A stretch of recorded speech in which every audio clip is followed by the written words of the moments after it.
light mist is falling from the skies above Atlanta, Georgia. And we welcome you to Turner Field for this National League Division Series Game 2 between the Houston Astros and the Atlanta Braves. The Astros won the series opener yesterday, 10-5 behind Andy Pettitte. Hi again, everybody. Alongside Steve Lyons, I'm Tom Brenneman. Welcome, as always, to postseason baseball here on Fox. Well, much like last year, the Astros took off. Starting with the 1st of June, they had the best record in all of Major League Baseball to get in again as the wild card. They might be the best pitching team in the entire playoffs, and their best pitcher gets a ball tonight, Roger Clemens. Well, you know, this season, Roger Clemens may not win the Cy Young, but for my money, he pitched better than anybody in the National League. He had a 1.87 ERA. His record just 13-8, but he had 9 shutouts thrown against him and 11 no decisions. There's a lot of whispers around Houston that this might have been, at 43 years old, his best pitching performance ever. Many say it's Bobby Cox's best managerial performance ever. The Atlanta Braves had 15 rookies on their roster this season. They have 8 of them on the postseason roster, and yet here they are again. But when they need him the most, they hand the ball tonight to their old veteran warhorse himself, John Smoltz. What about John Smoltz? He's making his first postseason start in 6 seasons. Remember, he was the closer for this ball club, and it's amazing. He has a little bit of health issue right now. All those naysayers that said he couldn't do it, there might be a little chink in that armor right now. He does have a shoulder that's a little bit sore, but this guy has been the stopper on this team. He has pitched in 16 games after a Braves loss. The team is 14-2 in those games. And for my money, this is the best postseason matchup that you're going to see all season long. And we are looking forward to it. I know you are as well. These two teams have met 5 times in the division series in the last 9 years. A sweep in '97. The Walt Weiss incredible play in a 4-game series win. Then in 01, another Brave sweep. But the Astros exacted revenge last year. Game 2 coming up next. You're watching baseball on Fox.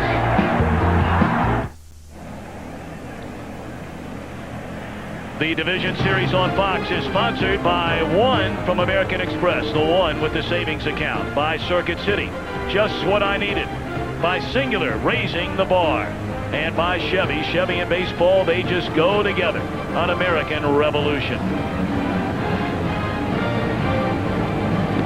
Baseball fans, grab a cold, fresh Budweiser. It's game time.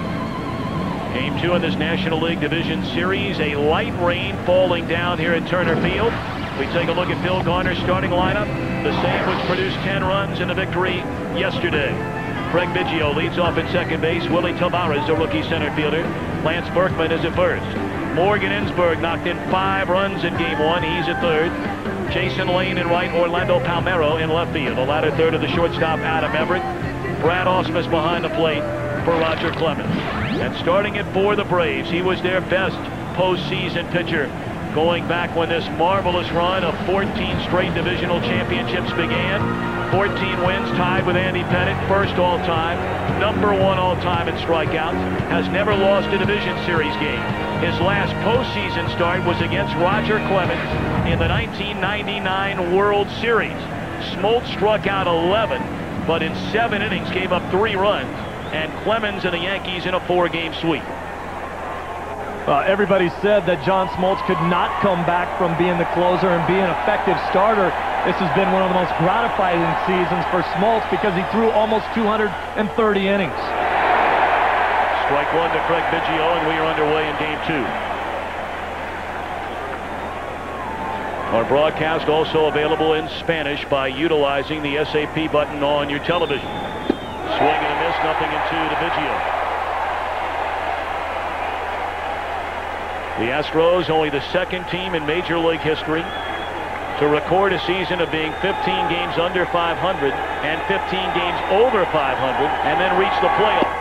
And gone on 3 pitches is Biggio. Welcome back to prime time postseason baseball, John Smoltz. Take a look defensively as we cover the farm with State Farm. Ryan Langerhans in left field getting the start. Andrew Jones in center. Jeff Rancourt, the rookie sensation, in right. Chipper Jones, Rafael Furcal, Marcus Giles, and Adam LaRoche. Third to first, Smoltz and the rookie Brian McCann behind the plate.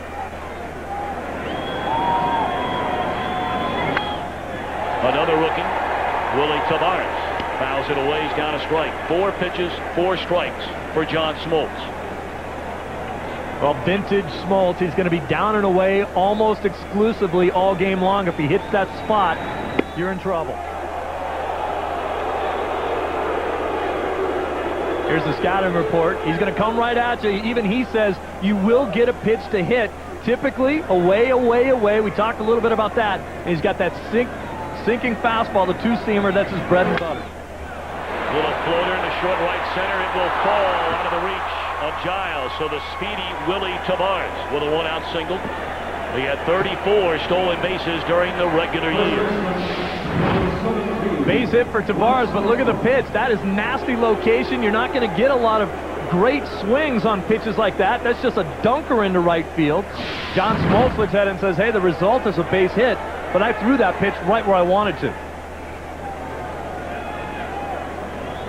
Now Lance Berkman tore up his knee in a flag football game at a church during the offseason and missed the first month and a half. Came back to play in 132 games, hit 24 home runs, and knocked in 82 runs. You know, Tommy Berkman laughs about that, too. Not that he liked getting hurt, and he realized that it was a detriment to the ball club with him out of there, but he said, I wasn't even doing anything. I was just kind of walking around, and my knee just buckled on me. It wasn't like someone put a hit on me or anything. Ball 1 to Berkman. When John Smoltz made his first career postseason start in October of '91 against the Pirates, his battery mate tonight, Brian McCann, was 7 years old. And that's been the story of this Braves team this season. Lined into center field, it falls in a base hit. Back-to-back singles from Tavares and Berkman. And the Astros, a team not known for a lot of offense during the regular season. In fact, they were downright dismal for the better part of 2.5 months this year. Put 10 on the board yesterday, 2 hits, with Morgan Ensberg coming up in the first inning tonight. A lot of what you talked about, this team started off so slowly this season. They were 15-30, 15 games under 500. Berkman was out of the lineup. Ensberg hadn't quite gotten going. This team got a lot better very quickly. What a game 1 it was for Ensberg.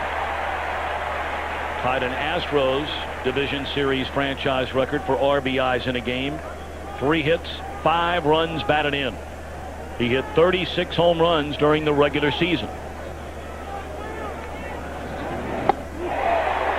Breaking ball swung on and missed, 0-2.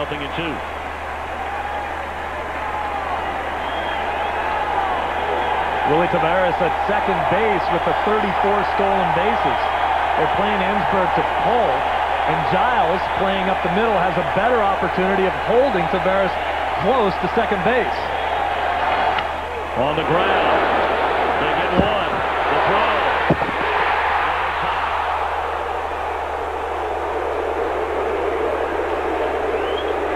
Bobby Cox will come out and argue that decision from first base umpire Jeff Nelson.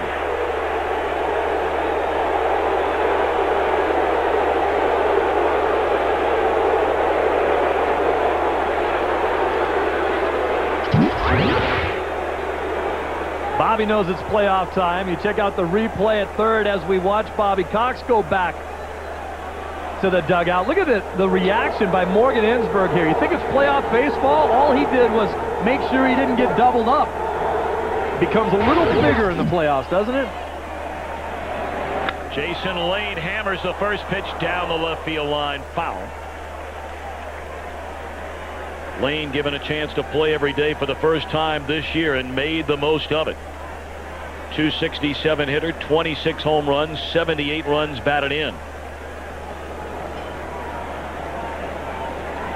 So 0 for 3 yesterday, was hit by a pitch and also drew a walk.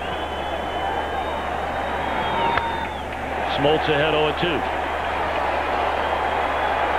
Phil Garner very pleased the way his team swung the bat yesterday. They were 5 for 12 with runners in scoring position, and they have struggled so mightily in those situations pretty much all year. I think Smoltz is going to go with that nasty breaking ball down and away right here for the strikeout. And Lane stayed away from it. That is such a tough pitch to lay off. Just ask Craig Biggio. That was the same pitch that struck him out his first at-bat. Late movement, looks like a fastball away. Looks like you have to commit to it, and then it just goes away on you. Berkman at second, Ensberg at first. The 1-2 to Lane. Lined into left field, a base hit. They are going to wave the runner. Here comes the throw from Langerhans. It is not in time.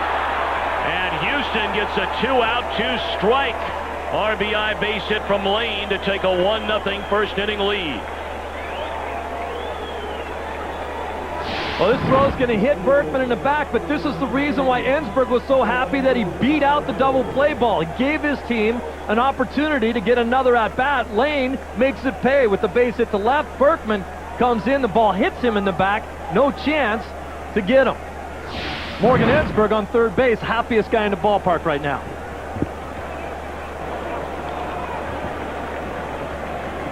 Now Orlando Palmeiro. Got a rare start here yesterday. Had a base hit and knocked in a couple of runs. Strike one. Check out Morgan Ensberg now after that play.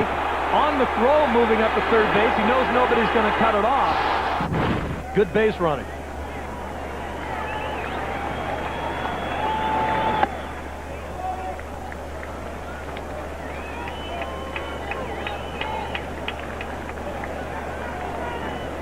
One and one the count on Palmeiro. .284 batter during the regular year. He was with the Los Angeles Angels, as they're known now, then the Anaheim Angels when they won the 2002 World Series. Grounded foul and Smoltz ahead again.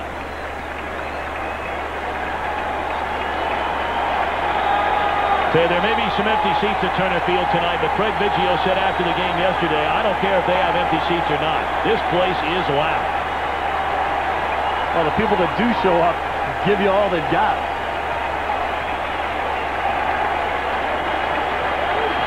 One-two. Look, foul. 19 pitches. All but 4 of them strikes from John Smoltz. Well, that was the thing that you worried about. Heard Kevin Kennedy mention it in the pregame show, whether or not the time off because of the misstart and the sore shoulder, whether or not Smoltz would have his great command. He started off pretty good, but a couple of the balls that have been hit were balls that were left out over the middle of the plate. Strikes, but very hittable strikes. Fastball high and away.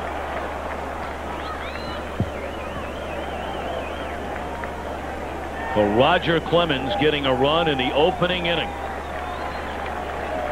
Clemens did not allow a run on the road this season until the final day of June. So he's pretty good away from Minute Maid Park. Good at bat here by Palmeiro. Well, when you think about it, for the Houston Astros, 1 run in the first inning is an offensive explosion, especially for Clemens, when he got shut out 9 times this season. That is unbelievable. We brought it up last Saturday when we saw Clemens return to the mound in his 11 no decisions, an ERA of under 1. That's some pitching.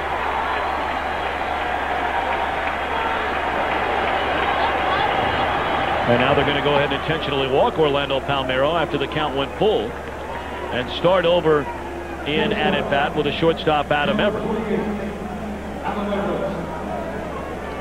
Boy, you got to wonder about that there, whether that came from the bench or whether that was Smoltz's decision after the count had gone full on Palmeiro. He had a good at bat, an extended at bat, saw a lot of pitches. Yeah, I can't imagine that Smoltz made the decision on his own. I think that definitely came from Bobby Cox in that dugout. Well, one of the reasons why Orlando Palmeiro is in the game is because he'll always give you a quality at bat. Fastball strike one to Adam Everett, a .248 batter during the regular season. 11 home runs, a career high, and 54 runs batted in.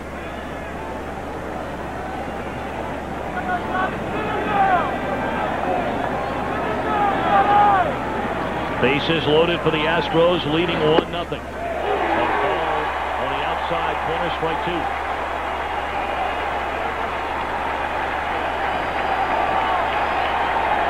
see if he stays with that same formula. I don't think after this many years, Smoltz goes away from what he does best.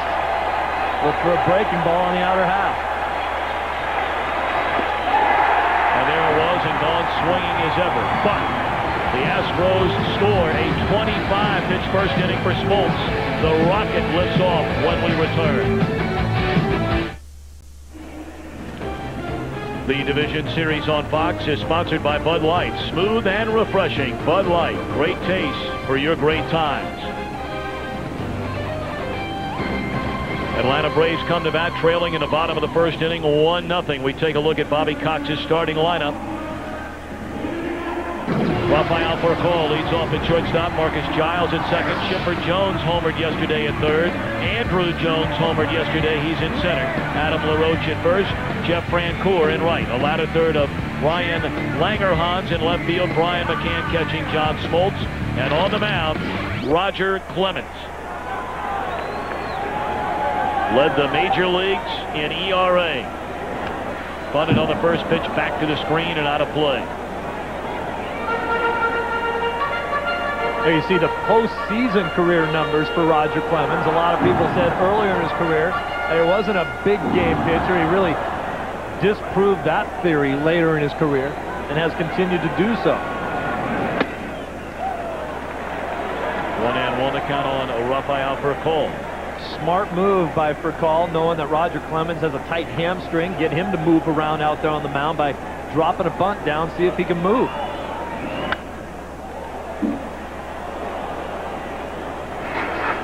Take a look at the scouting report on Roger Clemens. Work low, aim high. He loves to work down around the knees so he can throw you the four-seam fastball to strike you out up in the zone. Much more economical this year. Doesn't throw as many pitches as he used to, and he's splitting pretty. That split-finger fastball may be one of the best in the game. Slow 2 off in the third. And a nice play by Ensberg to cut down the speedy Furcal. Now let's take a look at how the Astros cover the field. Brought to you by State Farm. Palmeiro again in left. Tavares in center. Jason Lane in right. Ensberg and Everett on the left side. Biggio, a second baseman again after the move to the outfield the last couple of years. And Berkman over at first. And Ausmus as steady as they come behind the plate. Roger Clemens, 341 career victories. That is 9th most all time. He has been less than average, however, during Division Series play in his career. A 3-3 record with an un-Clemens-like earned run average over 4.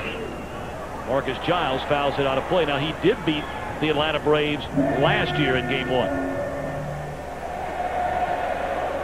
And as when we mentioned before, the last time he matched up with John Smoltz 6 years ago in the '99 World Series, beat Smoltz 4-1 to end the thing and make the Yankees world champions. 2 balls and a strike to Marcus Giles. Boy, what a solid player Giles has turned into through the years. 291 batter, 15 home runs, 63 batted in, had 45 doubles. It'll be interesting to see how Clemens works him because he loves to go the other way. I think guys that consistently hit the ball the other way, guys like Giles, Derek Jeter, it's hard for a pitcher to understand how to work those guys because they can typically take a ball in and shoot it the other way because of the inside-out swing, but generally you think guys like the ball away because that's where they want to hit it anyway. And Giles not only likes to go the other way, he has popped the other way. Not a big guy, but he can hit it a long way. And has a huge swing for a little guy. He does not get cheated. Chipper in the on-deck circle. 3 balls and 2 strikes to Marcus Giles, and now Clemens will back off the rubber and regroup. Marcus Giles, a 53rd round draft choice. Bummed around the minor leagues as a bat boy for his brother Brian when he was in the minor leagues. Came with a 3-2 breaking ball, did Clemens, and it's fouled back out of play. Talked to Marcus earlier today, and he said the thing I'm most upset with this season is that I wanted 1 more home run. I hit 15, and so did his brother Brian. Brian, known as much more the power hitter, he said, I almost got him. In the air the other way. But coming on hard is Tavares. He'll call off Lane in right field, and the first two retired. We turn back the clock. 1999, Game 4 of the World Series. The Braves and the Yankees, the last and only meeting between Smoltz and Clemens. Smoltz struck out 11 in 7 innings, allowed 3 runs, and the Rocket more than up for those numbers. 7 innings, 1 run, completing a 4-game series sweep in a 4-1 Yankee win. You know, the funny thing, we asked Smoltz about his 14 playoff victories. Chipper Jones looks at ball 1. He said, what does he remember the most about that? He said the losses. He said one of them to Roger Clemens in that 99 game. They asked Roger Clemens the exact same question. Roger said, dude, I'm 43 years old. I don't remember any of that.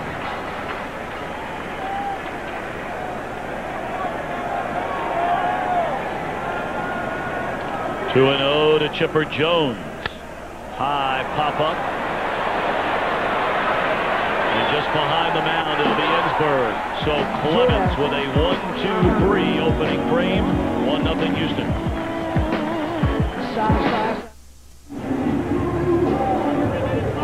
1-0 Houston in front of Atlanta. Game 2 of this National League Division Series. Needless to say, a must-win for the Braves. Their bullpen gave up a lot of runs late yesterday in a 10-5 defeat. It was a tight one the entire night until the Astros erupted against Tim Hudson and a host of pitchers out of that Atlanta bullpen. 0-1 to Brad Ausmus, to be followed by Clemens and then the leadoff man Craig Biggio. In the air and out of play up the right field line. 0-2. I talked about how proud Smoltz was about his season this year and throwing almost 230 innings after all the experts said no way could you come back and do it. The first time in 6 seasons he'd thrown over 200 innings. Now the sore shoulder. Everyone's on that bandwagon again. But he threw 25 pitches in that first inning, and he cannot afford to have too many more innings like that after throwing 230 this year. Smoltz has won 177 games. He has 154 saves in his career. He and Dennis Eckersley are the only 2 pitchers in Major League history to go 150-150 in both wins and saves. Of course, Eckersley went from being a starter to a reliever, and that's the way he ended his brilliant Hall of Fame career. Smoltz, starter, reliever for 5 years, back to being a starting pitcher.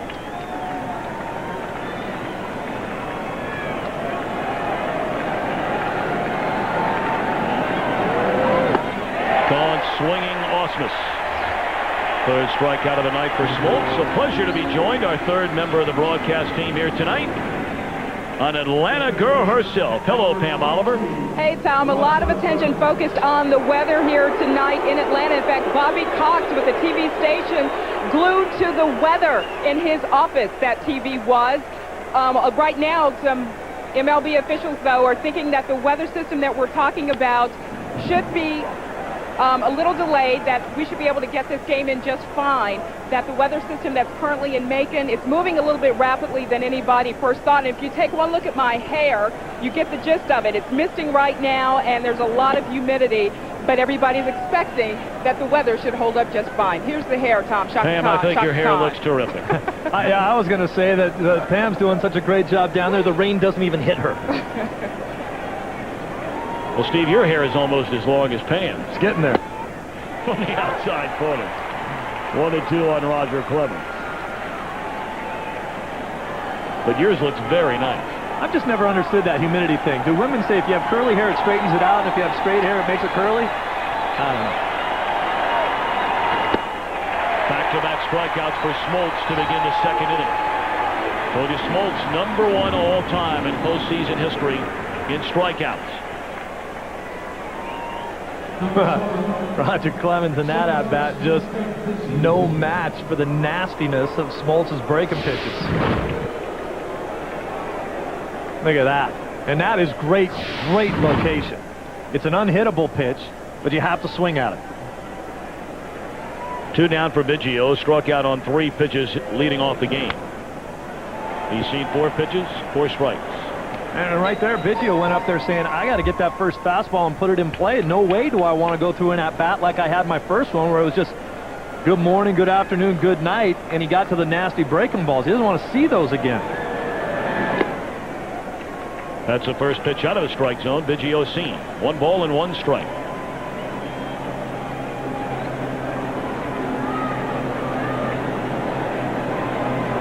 Biggio signed a 1-year contract extension through next season to continue his unquestionable Hall of Fame career as an Astro. Only player in Major League history with over 600 doubles, 400 stolen bases, 200 home runs.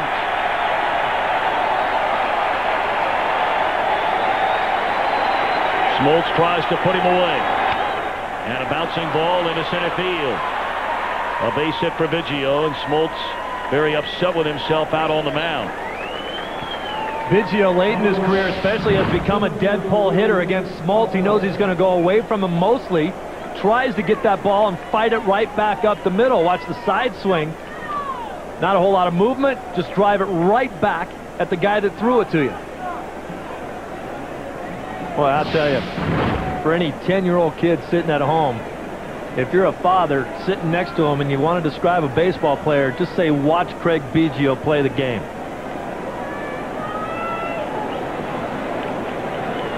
Now Willie Tavares. Swung on and fouled back to the screen. That is now 10 of 11 first pitch strikes thrown by Smoltz tonight. A lot of room on that right side with Giles cheating up the middle a little bit. You're talking about Tavares, one of the fastest players in the game today.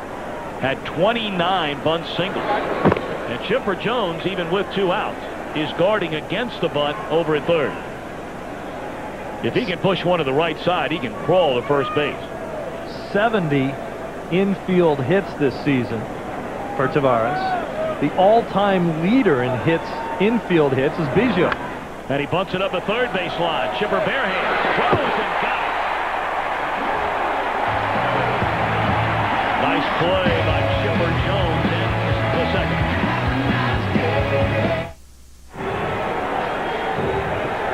Terrific play by Chipper Jones, taking away a bunt hit from Tavares.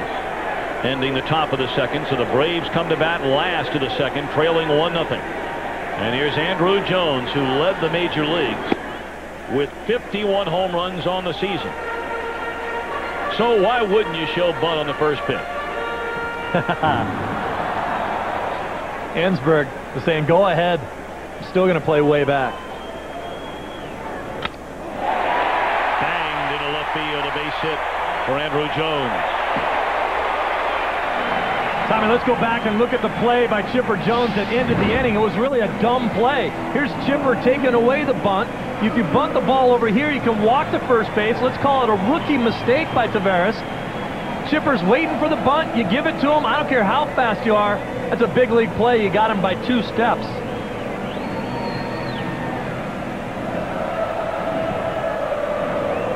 Nice.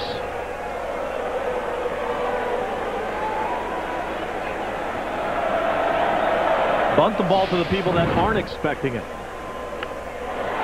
Adam LaRoche puts one down.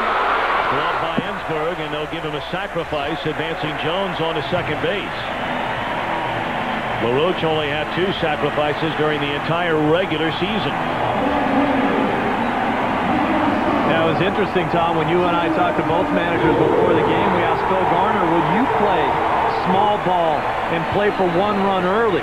And I thought it was an interesting answer. He said, I'm not sure right now. You'd think you'd go into a game with a game plan like that. He said, I have to go by the feel of the game at the opportunity and when it happens. Well, the talk of Atlanta starting right around July this season, in fact on July the 7th, surrounded primarily Jeff Francoeur. The Atlanta Braves first-round pick, 23rd overall back in June of 2002. A local product, went to Parkview High School, great baseball player, great high school quarterback. hit 14 home runs, knocked in 45 runs in only half a season.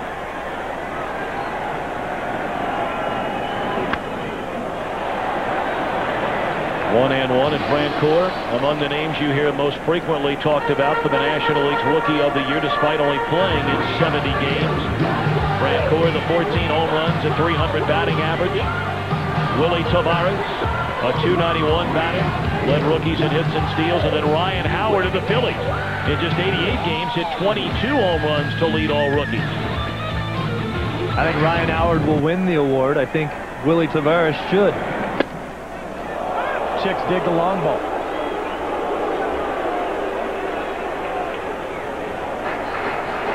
Howard with his 22 home runs. Francoeur tailed off in his last 60 at-bats, was hitting around a lofty 370, ended up the season right at 300. Great defense. Francoeur facing Roger Clemens for the first time in his career here tonight. Now, you and I talked about this last week, Tommy. I think the reason why Tavares really deserves it is because he did it all season long. On to pop.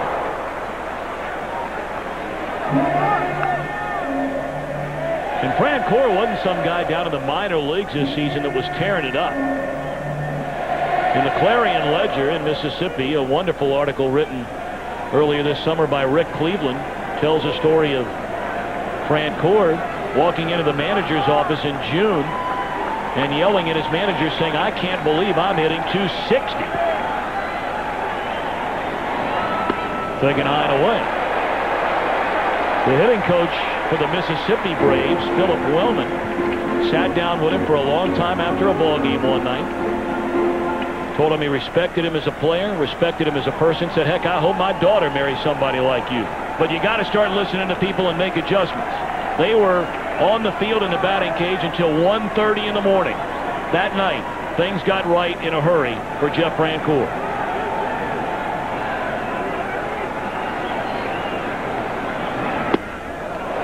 And a very patient at bat for the otherwise extremely impatient Francoeur. Francoeur has seen 6 pitches this at-bat. He saw 7 pitches in yesterday's entire ball game in 4 at-bats.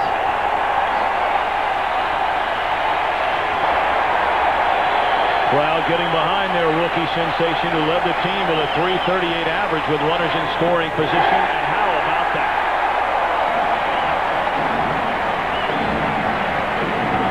Francoeur draws a walk. He had 11 all season. And went over 100 at-bats before he drew his first big league walk. At 131 at-bats, and his first walk was intentional.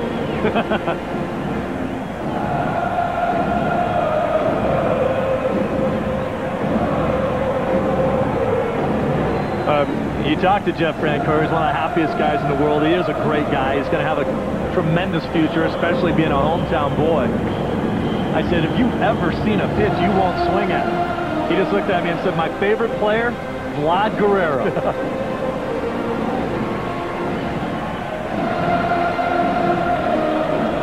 Well, here's another one of those Atlanta rookies they talk so much about. Ryan Langerhans, 267 batter.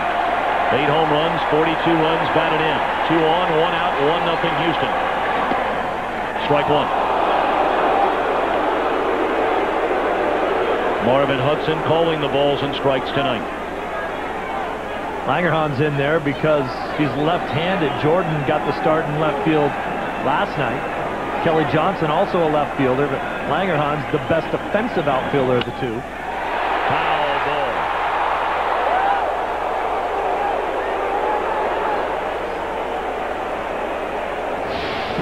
Boy, this will put a couple runs on a board in a hurry if it's about 6 inches further left.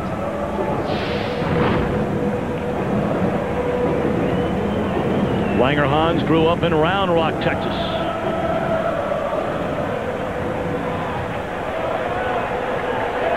Of course, that's where the Astros have had a minor league affiliate for a number of years, owned by Nolan Ryan. Swung on and fouled back out of play.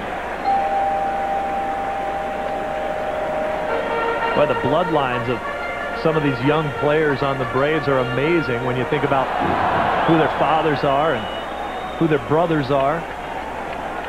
Langerhans' father was his high school baseball coach, coached him to a state championship in Round Rock. 0-2 pitch. Couldn't chase his splitter down in the dirt. So 1-2 on Langerhans. Brian McCann's father is the head coach at Marshall University. His brother Brad plays in the Florida Marlins organization, hit 29 home runs in A-ball this year, was the player of the year. Adam LaRoche's brother Andy was the player of the year in the minor leagues for the Dodgers. And then Marcus Giles and Brian Giles.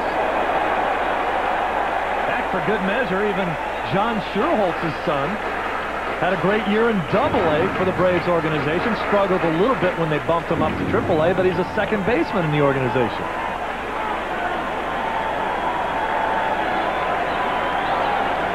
Two on, one out, 2 balls, 2 strikes. Struck him out with a high fastball. Another pretty good at bat, though, by a youngster against Clemens. That's right. I mean, you have to battle. You know you're in for a fight when you go up. Here's a pitch by pitch. First pitch was fastball away. Clemens got the call. Then the foul ball down the line. That was a fastball down and away. Remember, we said Clemens will pitch down in the zone to get the strikeout up in the zone. Look, everything down around the knees, and then when he wants to strike out, there's a fastball, a little breaking ball away, and then a fastball up in the strike zone for the strikeout. Now McCann. He did not start in game 1. Played a little over a month and a half for the Braves, hit 5 homers and knocked in 23. They think this kid is going to be a real good one for a long time to come. Braves people telling us that McCann was often overshadowed coming up through the minor leagues because he played on the same team with Francoeur at every level. But they said with guys on base, this guy was money. Well, those two guys really keep each other grounded. Not only did they play together all the way through the minor leagues, they've grown up together playing against each other right here outside of Atlanta. McCann never played on the great high school teams that Francoeur did. Francoeur will tell you that McCann has the best swing. Hammered into deep right center field. We said he was money. He's money tonight.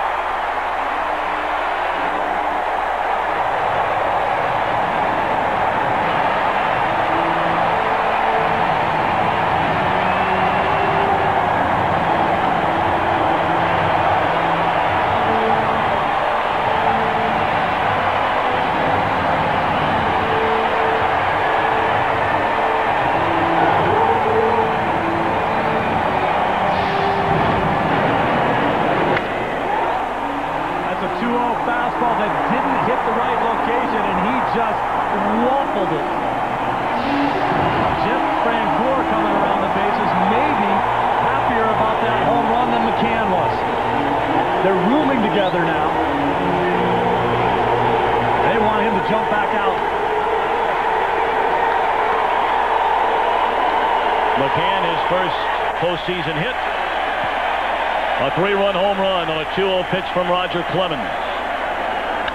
And a bouncing ball by Smoltz to Biggio. But how about this Atlanta team all summer long? We heard about their rookies. Francoeur drew a walk in the inning, and the rookie McCann gives him a 2-1 run lead.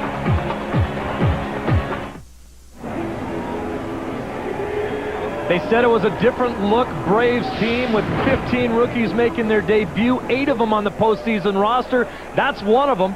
Francoeur says he has the best swing, and then watch Francoeur and McCann. You know, what do you do when you see one of your childhood friends after the longest period of time? You wish you'd get to do that. So now Smoltz staked to a 2-run lead. Part of the order due up for the Astros. Lance Berkman, Morgan Ensberg, and Jason Lane. Berkman singled into center field his first time up behind strike 1 here.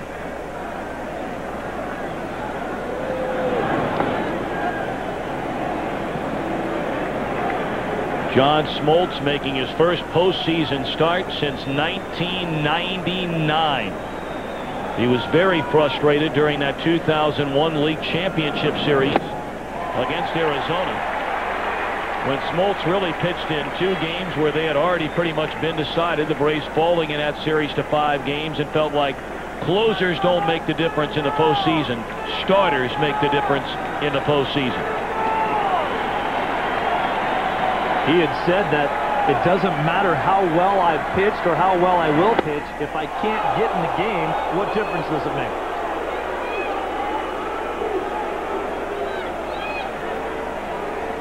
Both of these pitchers now have nasty stuff, but they live on their location. Look at that. Smoltz wanted it. It's on the knees. 2-2 on Berkman. Lined into left field, a base hit. Over to cut it off is Langerhans, and he will hold Berkman to a leadoff single. Let's check in once again with Pam Oliver. Hey, Tom, I spoke with Braves head trainer Jeff Porter before the game. He says that soreness in Smoltz's shoulder is the result of a pinched rotator cuff. He says medically, we've done just about everything we can do to get Smoltz ready to go for this game. Porter says the way he'll keep a gauge on the health of that shoulder, keeping track of the control and velocity of Smoltz's pitches. Plus, he said, I'll just keep talking to him, and I've watched him. He's hovering over that guy, you guys. 100%, Porter said, I hope so. But then he thought about it for a second, said, well, nobody's really 100% this time of year. Tom? Pam, thank you very much. Strike 1 on Morgan Ensberg. He legged out the back end of that would-be inning-ending double play to keep the inning alive in the first, setting the table for Lane's run-scoring single, which followed. 0-1 delivery. And there's strike. We asked Smoltz yesterday, is your shoulder a problem coming into the start tonight? The one thing, I have never used an excuse, never will. I don't care what my results are. It's not because of an injury, or it's not because I'm tired. It's just because I didn't execute. You can't go to the postseasons this many years, have the stats that I have, and of course my counterpart Roger Clemens has, and use the excuse that I wasn't 100%. We're never 100% at this time of the year unless I just took a vacation and said, all right, thanks for getting me there.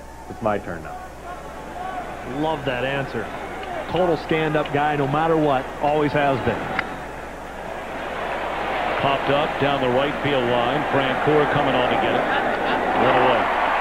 I'll tell you, much has been made about some of the issues surrounding baseball that have not brought always positive news to this game. Clearly the steroids issue, number 1. But when you get around John Smoltz, Bobby Cox, and really this entire Atlanta Braves organization, and they're not the only one, but a guy like Smoltz, if there's any better guy in the game than Smoltz, go find him. He is all that is right in baseball, along with Bobby Cox.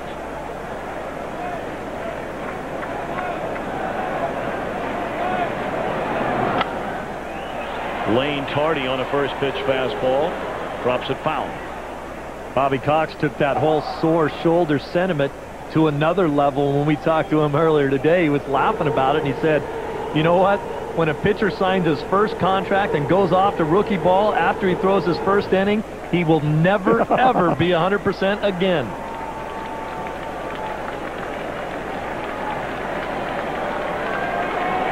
Oh, and 1. Line caught. Chance for a double play. Foot came off the bag. The throw a little bit high. LaRoche had to go in the air to get it. Oh, my goodness. Here comes Bobby Cox again.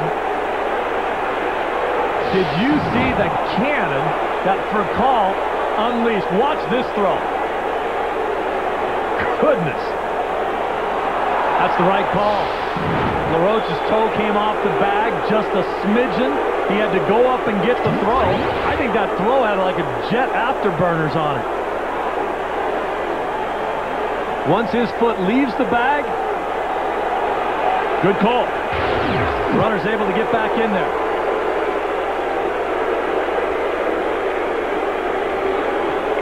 That's Jeff Nelson. Twice Cox has disagreed with his decisions tonight, both on very close plays at first base. Now Orlando Palmeiro.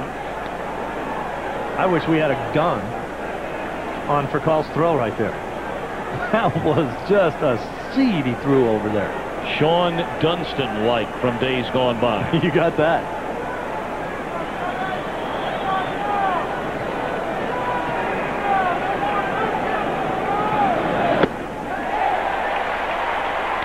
Fastball up, swung on, foul tipped by Palmeiro. 1 ball and 1 strike.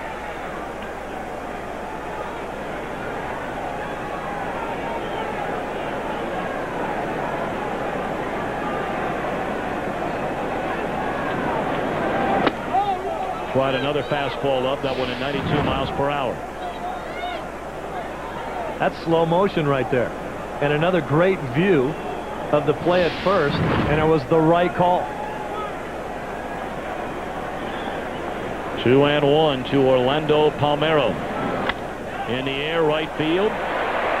Francoeur is there, winning over. Leadoff single by the board. Middle of the third, 3-1 Atlanta.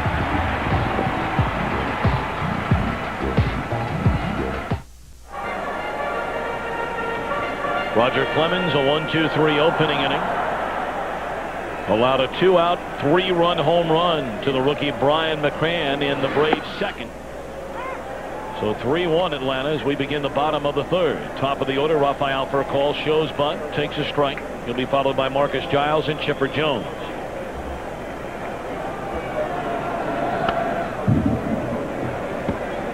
For a call, a free agent to be, and boy will he be a hot commodity.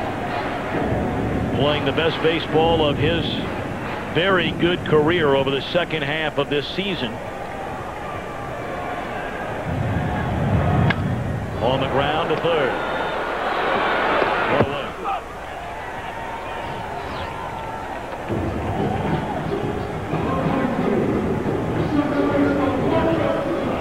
Well, we talked about the injury to Roger Clemens last Saturday when he came back after missing a start. Beat the Cubs going 7 innings, allowing 1 run.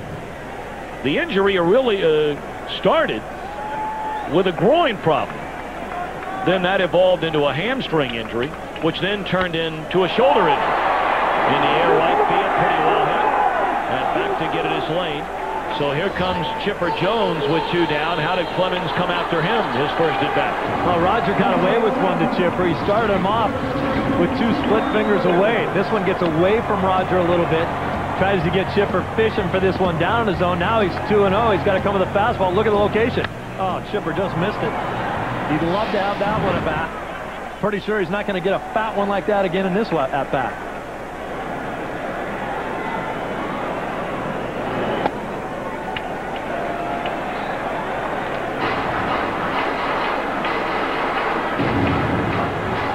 We talk so much about all these rookies this season that have burst on the scene in Atlanta, but so much credit has been given to Chipper Jones, John Smoltz, and Julio Franco for bringing these youngsters along with open arms, showing them the ropes, if you will, at the big league level. Chipper did more coaching this year than he ever has. Of course, he had the injury where he was out of the lineup for a period of time and had the opportunity to really spend a lot of time with guys like McCann and Francoeur.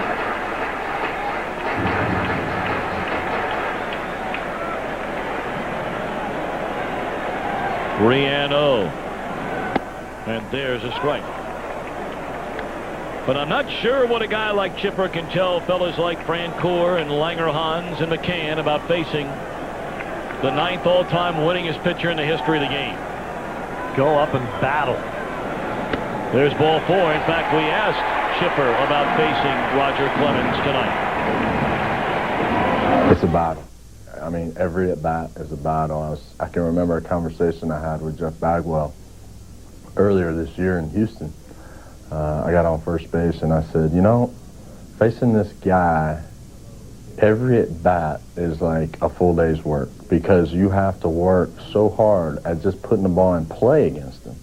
That's how good he is, and that's what great command he has, and that's probably why he's going to go down as one of the top 2 or 3 pitchers of all time. It's really fun to face him, but not fun in the same sense.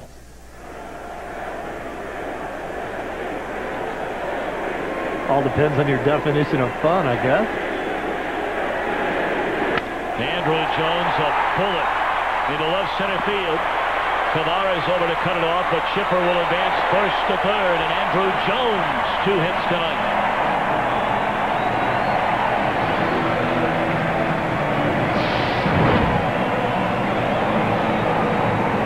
Boy, that's the swing of an MVP, isn't it? Is it? Terry Pendleton has spread him out this season. Tried to get him to use his hands more. He just hit a bullet. Look at last year. Look at how upright and how close his feet are together. There's the stride. A lot of wasted motion in his hands. Watch now. Short stride. Basically get to the same point and in a much different fashion. Terry Pendleton wants him to use his hands much more. He said he's so strong. He doesn't have to use all that extra motion in order to hit the ball out of the ballpark. Had a career-high 51 homers this year. Now LaRoche, who put down a sacrifice in the second inning, but with runners at first and third, he's looking to get home a run.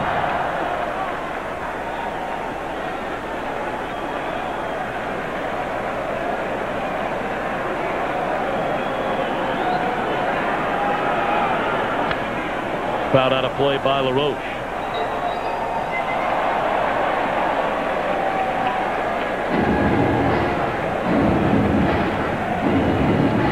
We talked about Clemens, a 10-7 career postseason pitcher. Tonight his 31st start, but only a 3-3 record in divisional play, despite the fact that he beat Atlanta last year. He did walk 6 batters in that game. 1-1 to LaRoche. That was almost a quick pitch by Roger Clemens. Generally in his stretch, he comes set, takes a deep breath, goes to work. Very quickly to the plate, trying to catch LaRoche asleep maybe. And vary his motion so that Andrew Jones doesn't know what he's doing. Fouled out of play. Well, baseball all weekend, and of course coming your way on Sunday. Fox NFL Sunday. We'll take a closer look at Eagles quarterback Donovan McNabb. He's playing through pain. And Giant star Michael Strahan will be in studio to discuss New York's strong start. Fox NFL Sunday begins this week, noon Eastern, 9 Pacific on Fox.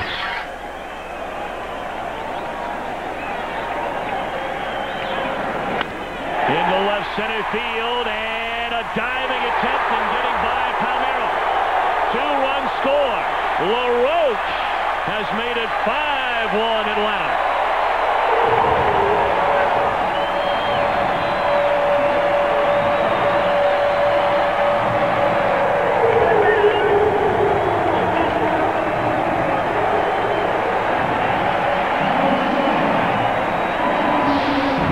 Great piece of hitting. Adam LaRoche is pretty much a pull hitter, but look at him go with that pitch down and away the other way. Look at the head right down on the ball. And then the mistake here is that Palmeiro did not have a good enough jump to dive for that ball. There's no chance that he catches it. This ball gets by him and extra run scores because of it. You keep that ball in front of you. Andrew Jones doesn't score on the play. It gets behind you. He certainly does. Jim Hickey, the Houston pitching coach, out to visit with Clemens. Not been a good start tonight for the Rocket. Since a 1-2-3 opening inning, he's allowed 5 runs and 4 hits.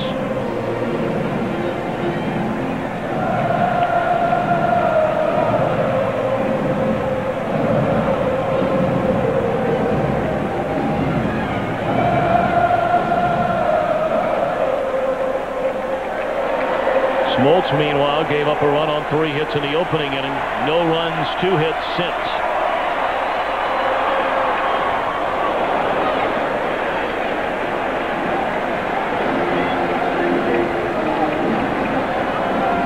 Roger knows Jeff Francoeur is going to be up there hacking. Why throw him anything in the strike zone? Ball down in the dirt.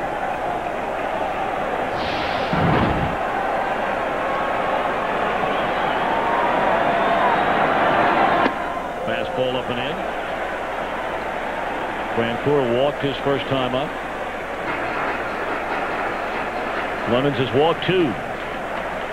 Runner at second, 2 out here in the last of the third, and a 4-run lead for the Braves.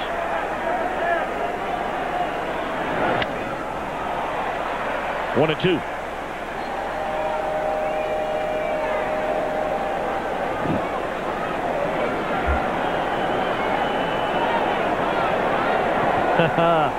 Well, you got a lot to choose from on this team. 8 of them.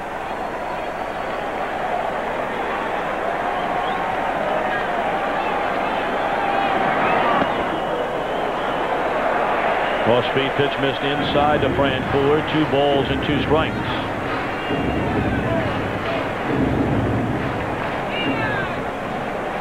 Francoeur admitted that he was looking forward to this game 2 start against Clemens. I said it's going to be tougher to face Roger the man or Roger the legend. He said I have to get past the legend to face the man. Take a look at our Verizon VCast game summary. Game 1 for those of you that were unable to tune in. See the 5-run 8th inning for the Astros to break it open in a 10-5 victory. Andy Pettitte, his 14th career postseason victory, tying him all-time for the most wins with John Smoltz. Big days from Biggio, Ensberg, Ausmus and company.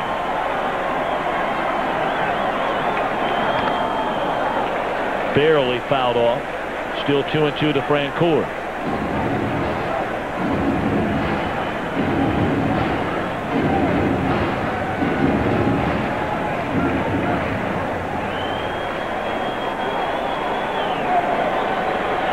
Not a pleasant start yesterday for Tim Hudson, but so far so good for John Smoltz.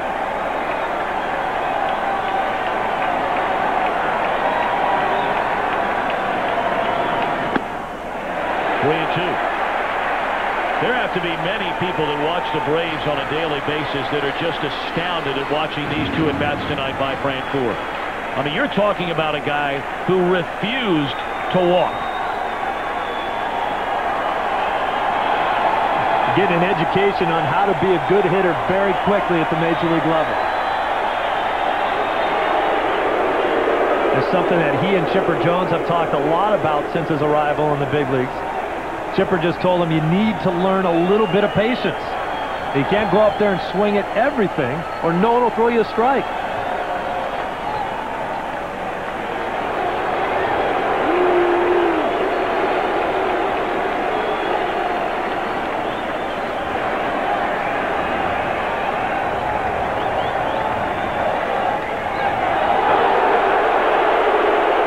Well, clearly Ausmus and Clemens unable to get on the same radar screen here.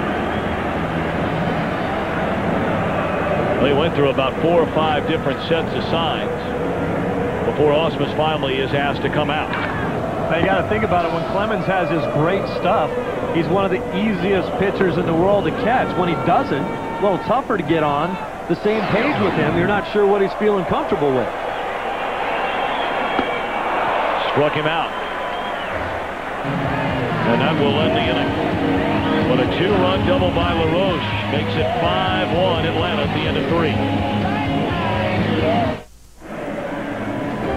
The division series on Fox is sponsored by VCast from Verizon Wireless. It's broadband quality video on your phone. By Miller, there's good enough and there's better than it has to be. Miller, good call. By IBM, become an on-demand business. IBM can help. And by Mitsubishi, driven to thrill. Well, speaking of Mitsubishi, how about the Jumbotron they have at Turner Field in Atlanta? 49 feet by 48 feet. It is the most spectacular scoreboard in the game today. I'm 500 feet away from it, and it's better than any picture I've ever seen in my own living room.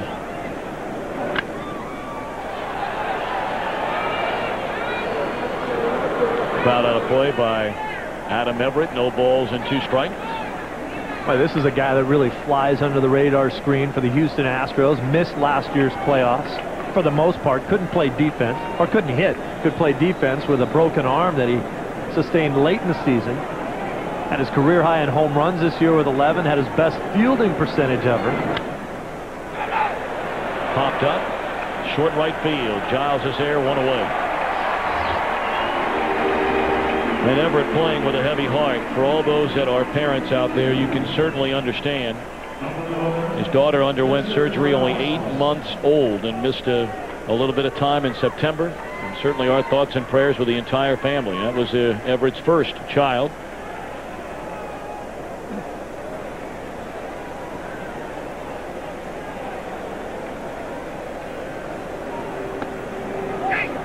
Pitch taken outside to Ausmus.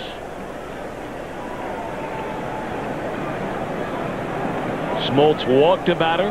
in the first inning, albeit intentionally, but that was after the count had gone to 3 balls and 2 strikes. They decided to walk Palmeiro. He allowed the run on 3 hits, but he's gotten it going. 2 up, 2 down here in the 4th.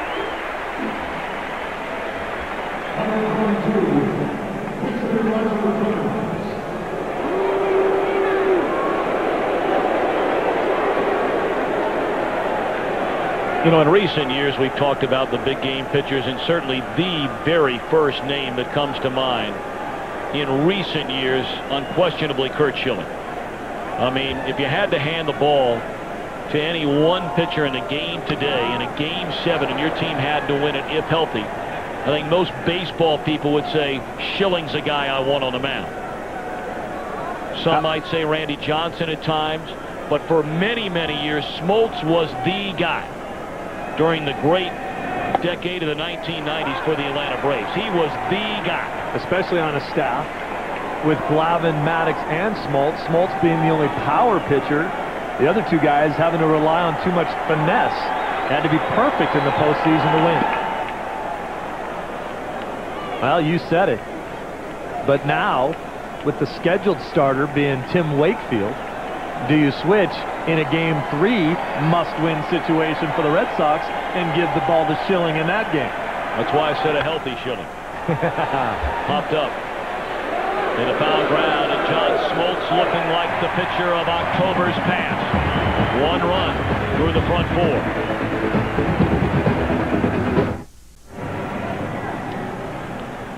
"5-1 ball game. Braves lead. They bat against Roger Clemens last half of the 4th inning. All 5 runs have come in Atlanta's last 2 at bats. High and away.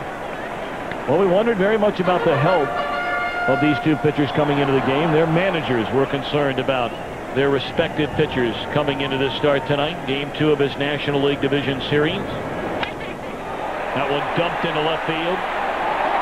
And a base hit by Langerhans. Steve, your impressions of both the pitchers. I mean, the numbers speak for themselves, but stuff-wise, Clemens and Smoltz. Well, there's no question right now that Roger hasn't been able to hit his spots as well as John Smoltz has.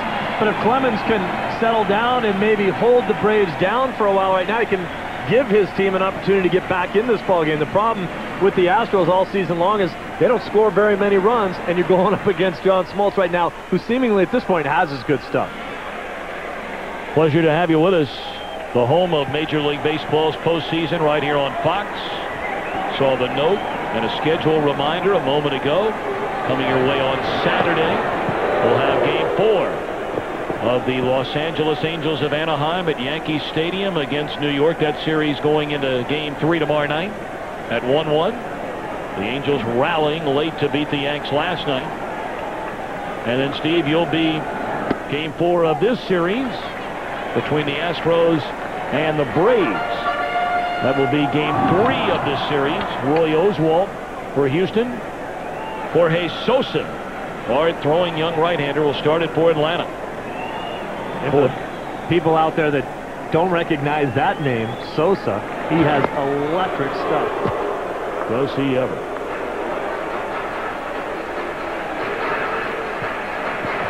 Well, you can put Brian McCann's name in the history books with Wally Shang. That's right.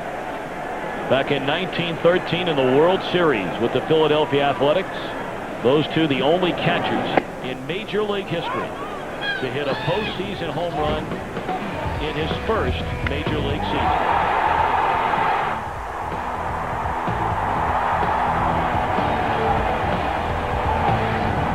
No doubt about that one. McCann also the first player in Braves history to homer in his first postseason at bat. Well, you think back to 1996, the guy that was the first to greet him at home plate was Andruw Jones. And the electric first game of the World Series that he had against the Yankees when he hit 2 home runs. Teenager. 19 years old. He knows exactly what it felt like, and he was the first guy standing there for McCann when he made it back to home plate. Clemens has been around forever. He saw what McCann can do in a hitter's count on a 2-0 pitch that he sent to the seats in right center field in the second. Another hitters count. 3-1 here.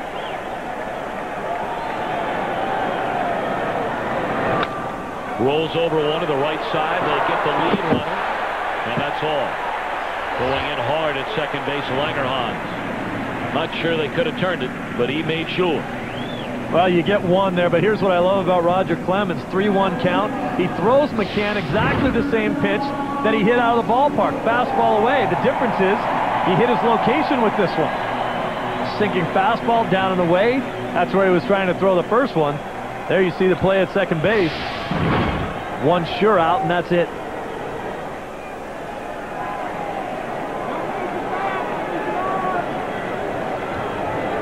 Now Smoltz, who bounced out to second base, his only time up, squares. Boy, what a job that is. Great bunt by Smoltz on a tough pitch to bunt, and he advances a runner. Stay in Major League Baseball history. October the 6th of 1966, at the age of 20, Jim Palmer, the youngest pitcher to touch a shutout in the World Series.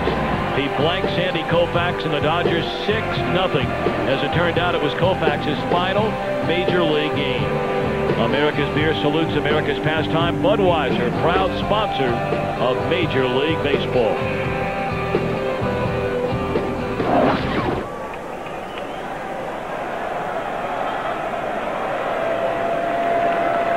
Now for a call.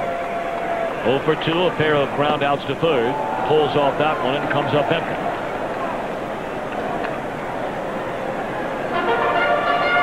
And interesting in this ball game, when you think about how the Braves went on to be 4th in the National League in runs scored this season, it's been the top of their lineup that really got them going. Tonight's ball game, both Giles and Furcal hitless. Off the glove of the third baseman Ensberg. Everett backing up the play. That'll be a base hit, with McCann advancing on to third base. Furcal's been picking on Ensberg all day long. He said, sooner or later, I'm going to get one past you. This is a tough play. The only thing that Ensberg could have done maybe a little bit different is instead of going straight across the field, that ball, maybe drop step a little bit harder. He went low and behind to try to backhand it. That's a very, very difficult play for a third baseman to make.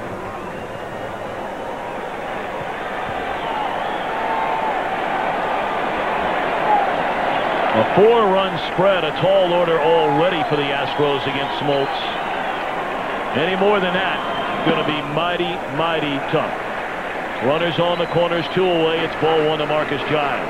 Well, you never know here. You don't get the feeling that Smoltz can go 9. And it's an adventure. It's an e-ticket ride anytime you get into that Braves bullpen.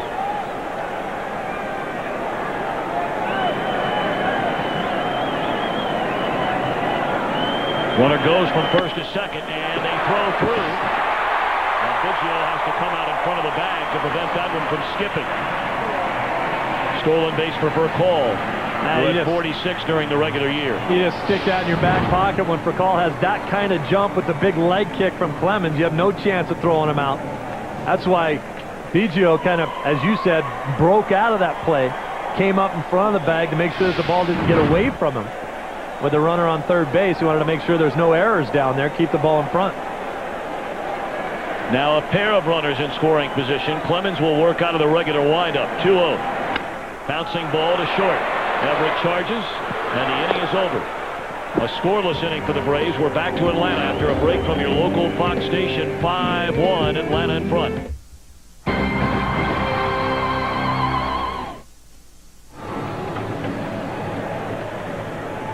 One of the great trades in the history of baseball, John Smoltz came from the Detroit Tigers for Doyle Alexander. The Tigers in 1987 trying to win then the American League East.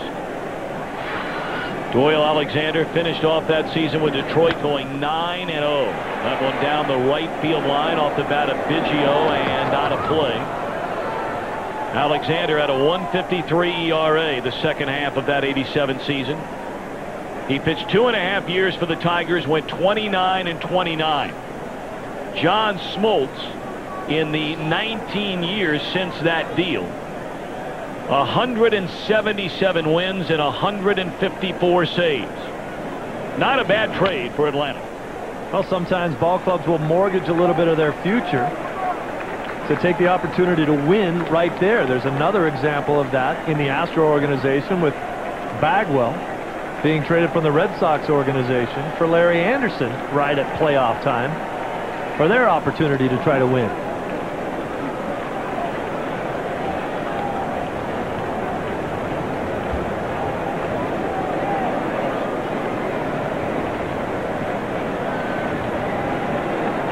Biggio has struck out and singled. He has struck out again. 5 of them in the game for John Smoltz. Biggio very pull happy this year, playing right into the hands of John Smoltz. Same pitch he struck him out with in his first at-bat. Slider down and away. Biggio gets way out in front. Look at the balance way off there. He's having a tough time recognizing that pitch in time to lay off of it. It's now 17 of 20 first pitch strikes thrown by John Smoltz here tonight. And generally speaking, that is a recipe for success. 0-2. Well, he talked about Smoltz having to be a little bit more conservative with his pitches after throwing 25 in the first. Last 2 innings, he threw a total of 24. Hasn't even thrown 70 pitches yet. Very economical. 0-2 on Willie Tavares. He doesn't chase the pitch down and away. 1 ball and 2 strikes.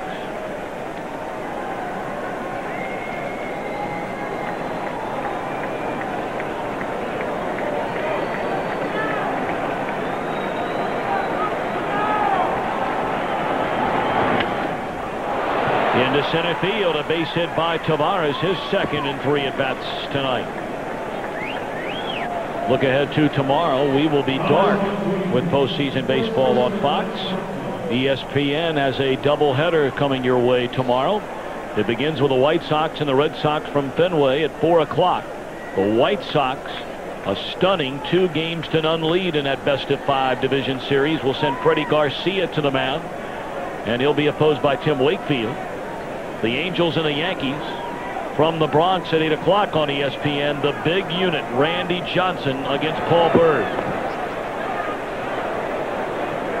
Schilling was brought into Boston last year from Arizona to win the big one. Johnson brought into the Bronx from Arizona this year to win the big one. Where did that leave Arizona? Without both of them. There's one. There's 2.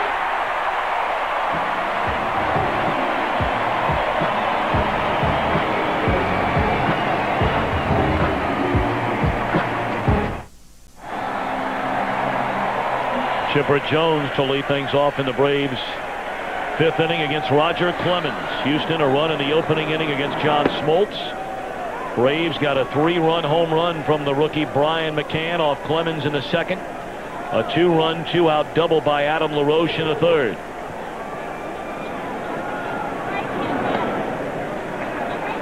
One ball and 1 strike to Chipper, who has popped to third, walked and scored on the double by LaRoche.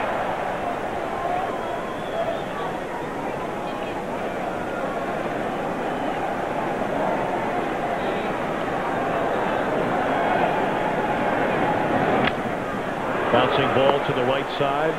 Berkman waves off Clemens. 1 away. We caught up with Houston pitching coach Jim Hickey between innings and asked him, has Clemens made the adjustment since a bumpy second and third frames? Well, I would think that he has. You know, you got that crooked number early in the ball game. You know, the guy got a nice pitch to hit in the hitter's count, and he did what you know, most pretty good hitters do with it. So, you know, a little bit too deep in the count, you know, not necessarily behind, but a little bit too deep in the count, and, you know, a couple off-field hits that have really cost him. But I think he'll give us another couple of zeros here and give us a chance to get back into it. Last night you saw an offensive explosion from your ball club. Do you see anything in Smoltz right now that maybe you can put a few crooked numbers up there for yourself? Well, the only thing that I see right now is the lack of a split finger, and a lot of times it's tough to tell if it's a slider or a split from here, but I think a vast majority of those are sliders, and without that really good split finger, you know, you can kind of sit on one or the other, so that gives me a little bit of hope anyway. Jim, thanks for your time. All right, thank you. Well, the Astros had activity a short while ago in their bullpen. Young left-hander Wandy Rodriguez, who started 22 games for the Astros this season, started to loosen up. That one high and tight to Andrew Jones. 1 ball, 2 strikes. Well, of course, we know that Roger Clemens isn't afraid to go up and in on any hitter in the big leagues. That's just a good old-fashioned fastball, a little chin music for you, back you off the plate a little bit. And I like the fact that you have 51 home runs.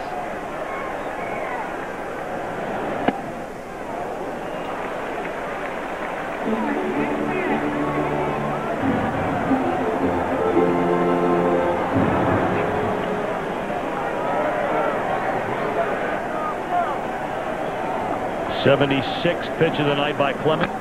Little roller foul. Now, a lot of people at home don't necessarily know what a brushback pitch is, but Scooter does.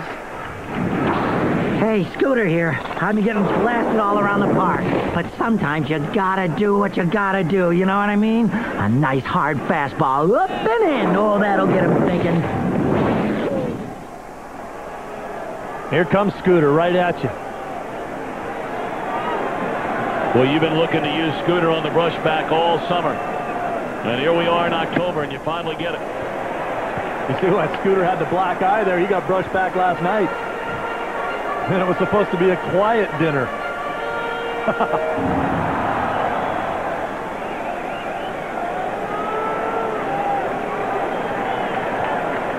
Clemens, a 3-2 to Andrew Jones. One hopper, backhanded by Everett. Throw high, but coming down on the bag is Berkman. That's the first time that Clemens has retired the Atlanta Slugger tonight. Time for tonight's Subway pitching matchup. We zero in on Saturday's Game 4 of the AL Division Series here on Fox. Jared Washburn, the left-hander for the Angels, against Sean Chacon, who has been so impressive since coming over from the Colorado Rockies. Come on, rotate.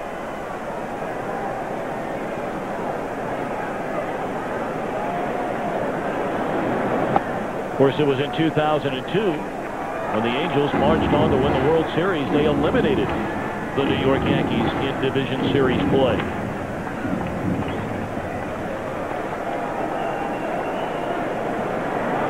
Oh, 1-2 LaRoche, who had the 2-run opposite field double with 2 out in the 3rd inning.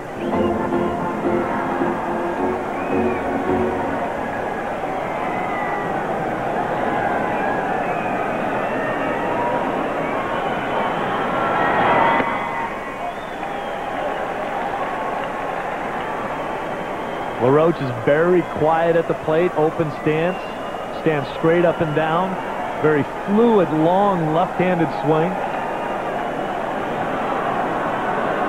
Generates a lot of leverage. Terry Pendleton, the hitting instructor there. Former batting title winner in 1991 for these Braves. And league MVP. That was the first year of this unbelievable Braves run of 14 consecutive divisional championships began. And there you see him. Starting in 91, advancing to the World Series in back-to-back years, won it all in 95.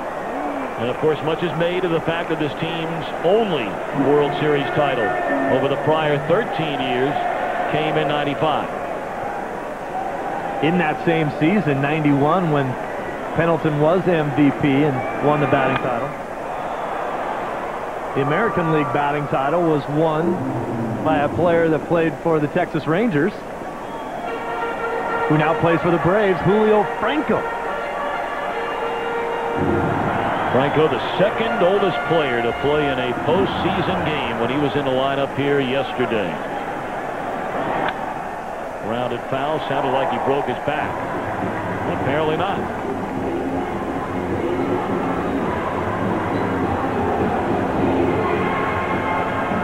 Julio Franco, 47 years, 45 days today. Only Jack Quinn back in the 1930 World Series older. There's ball 4 to LaRoche. That doesn't count, does it? No. 1930.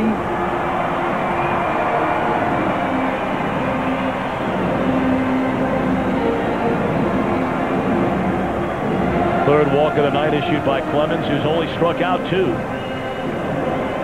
And here comes the pitching coach, Jim Hickey.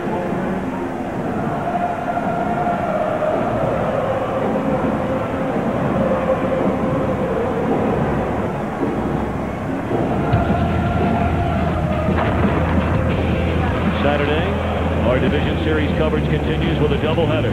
4 Eastern, the Yankees and the Angels from the Bronx. And then at 7:30 Eastern, 6:30 Central, Game 3 of this series, the Braves and the Astros from Minute Maid Park in Houston. That's one of the things I like about pitching coach Jim Hickey here for the Houston Astros. And I mean, think how tough a job it is. He gets called up to the big leagues as a young pitching instructor halfway through last season. And they say, well, go ahead and work with Clemens and Pettit and Oswald. But one of the things that he's done with Clemens is really made him go after hitters a little bit more. Doesn't throw as many pitches as he used to. Now 43 years old, and it's made a big difference for him. And that's why when we talked to him earlier, he said, I don't like the fact that he's going a little deeper into counts. I like him to get guys out a little bit more quickly, a little bit more economical with his pitches.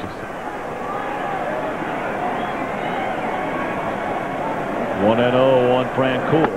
Big swing and a miss on a 92-mile-per-hour fastball up around his chest. And think about the apprehensiveness that you might have being a new hitting coach, and they say, hey, here's Tony Gwynn. But teach him how to hit. Come on. 90th pitch of the game by Clemens. And another high fastball again at 92, and again Francoeur chasing it. Clemens has got Francoeur right where he wants him. We talked about high fastballs going up in the zone. Now he's got 2 weapons. He can come with that same pitch, high fastball again if he wants, or he goes as a split finger where coming out of his hands, it looks like that same pitch, and then as soon as you go to swing at it, the thing drops off the table.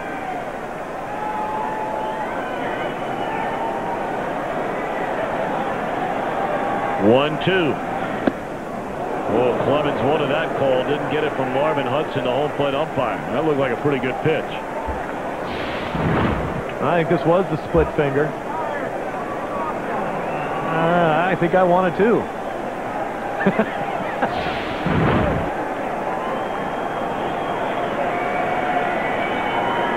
He got stopped in mid-clap.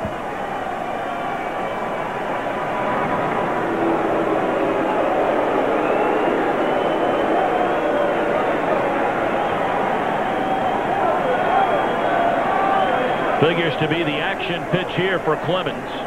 Doesn't want to run the count full, which will allow the batter and the runner to get started. Grounded down to third. Ensberg has it. That will end the inning. And a 5. Game 2 of his division series. 5-1 Atlanta.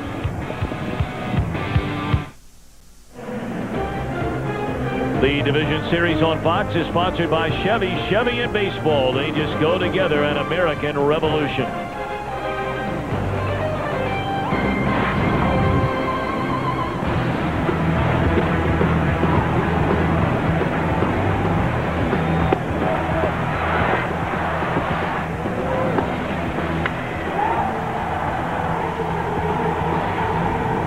All Atlanta thus far through the front 5. In this game 2 of the National League Division Series, Astros won the opener yesterday, 10-5 behind Andy Pettit. And 5 RBIs from Morgan Ensberg. But they've run into Mr. October of years gone by tonight thus far, John Smoltz.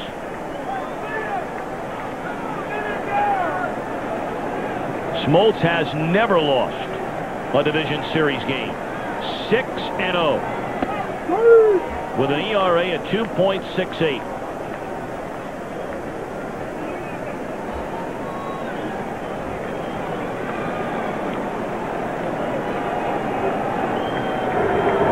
Palmeiro due up third in the inning. Blowing away 2-2 on Morgan Ensberg.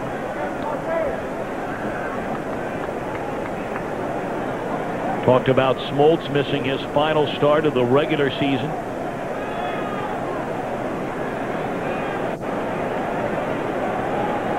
Had a sore shoulder. Some fluid buildup underneath the shoulder and the back part of the shoulder. But he said he was ready to go tonight. Wanted strike 3 called there, didn't get it.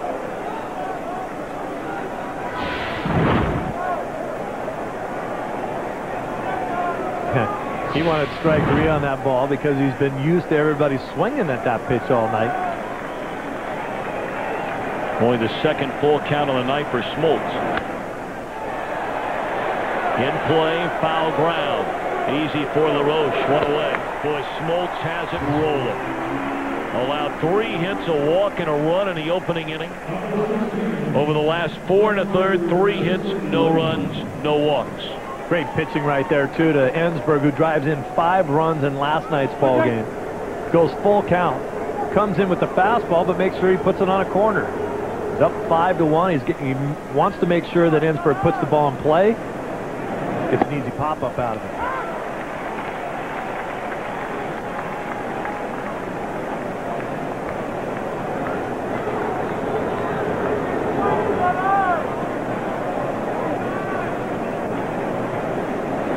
Oh, 0-1 delivery on Jason Lane. Fastball up and in. 1 ball and 1 strike.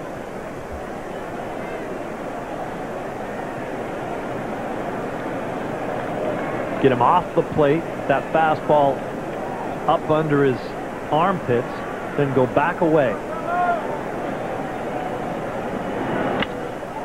In the air, left field, playable out there for Langerhans, and there are 2 away in the inning. Steve, you asked John Smoltz yesterday, give us a scouting report on yourself out there on the mound. He said, I'm going to come after you. You know, if you're going to be an aggressive hitter, then I think I'm going to have the ability to mix it up. I think I guessed pretty well, but if you're going to get a pitch to hit. It's just up to you whether you can handle it and make the necessary adjustment. It's not going to be, you know, I'm not going to walk a lot of guys. I'm not going to play games a lot. I'm going to come after you, and it's me against you. And there it is. First pitch fastball to Palmeiro and a 1-2-3-6 inning. The first start in the postseason in 6 years for Smoltz.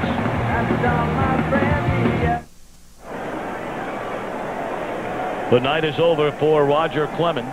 Bill Garner now hands the ball to a starter the entire year. We saw him in the postseason last year. Brandon Backey. He is the scheduled Game 4 starter of this series. Backey, a 10-game winner during the regular season. 25 starts, 1 appearance out of the bullpen. Was on the disabled list for the better part of a month and a half this year. Off the end of the bat, a little flare will fall in, a hit for Langerhans. Braves with a 4-run lead. Batting here in the bottom of the 6th. Well, Roger Clemens, another disappointing effort in a division series game. His career ERA now in division series play over 4.5, and a loss tonight would make him a sub-500 pitcher, and only 2 games over 500 in the postseason in his career.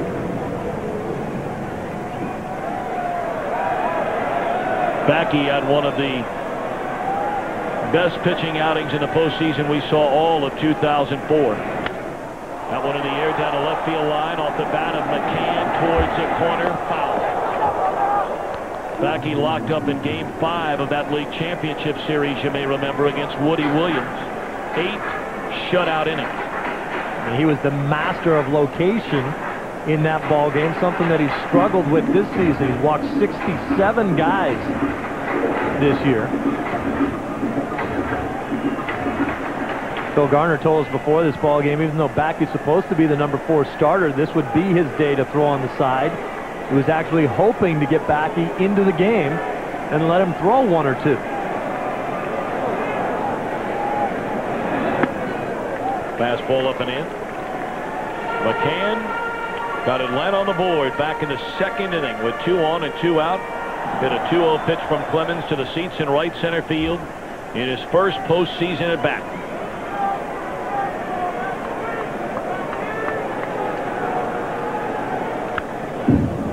Big cut right there, and here's another one back in that 2nd inning. You're a rookie, your first postseason at bat. You hit a 3-run Johnson, and then you get the curtain call, too. How good is life? McWonderful. I hate that guy. I never got to do that in my whole career. How much fun are they having?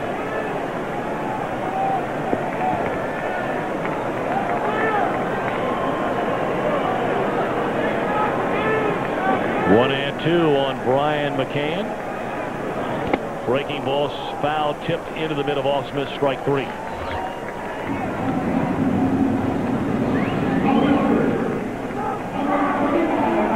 Got to wonder if Roger Clemens was feeling the effects of the groin, hamstring, shoulder. Talk about Smoltz missing his last start because of a sore shoulder. Clemens out of the game now, and Smoltz coming back.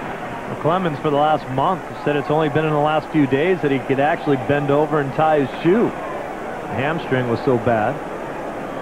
Smoltz, we talked about it before, will never make an excuse for whether he's pitching well or pitching poorly. He said in that soundbite earlier we heard in the game, if I don't pitch well today, it isn't going to be because my shoulder hurts. It's going to be because I didn't execute my pitches. Tonight, he has executed his pitches.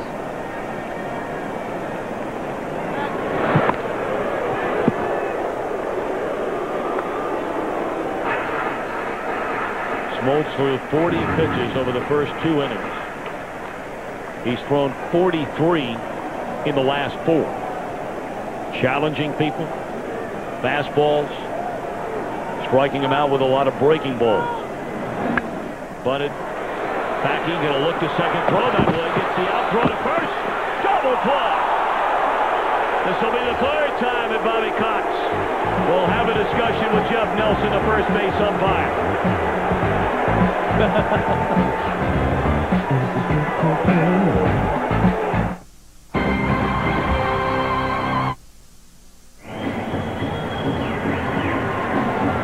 John Smoltz climbs the mound to begin the 7th inning with a 5-1 lead in Game 2 of his National League Division Series, trying to even the series at a game apiece. He faces Adam Everett. First pitch swinging, pops it up.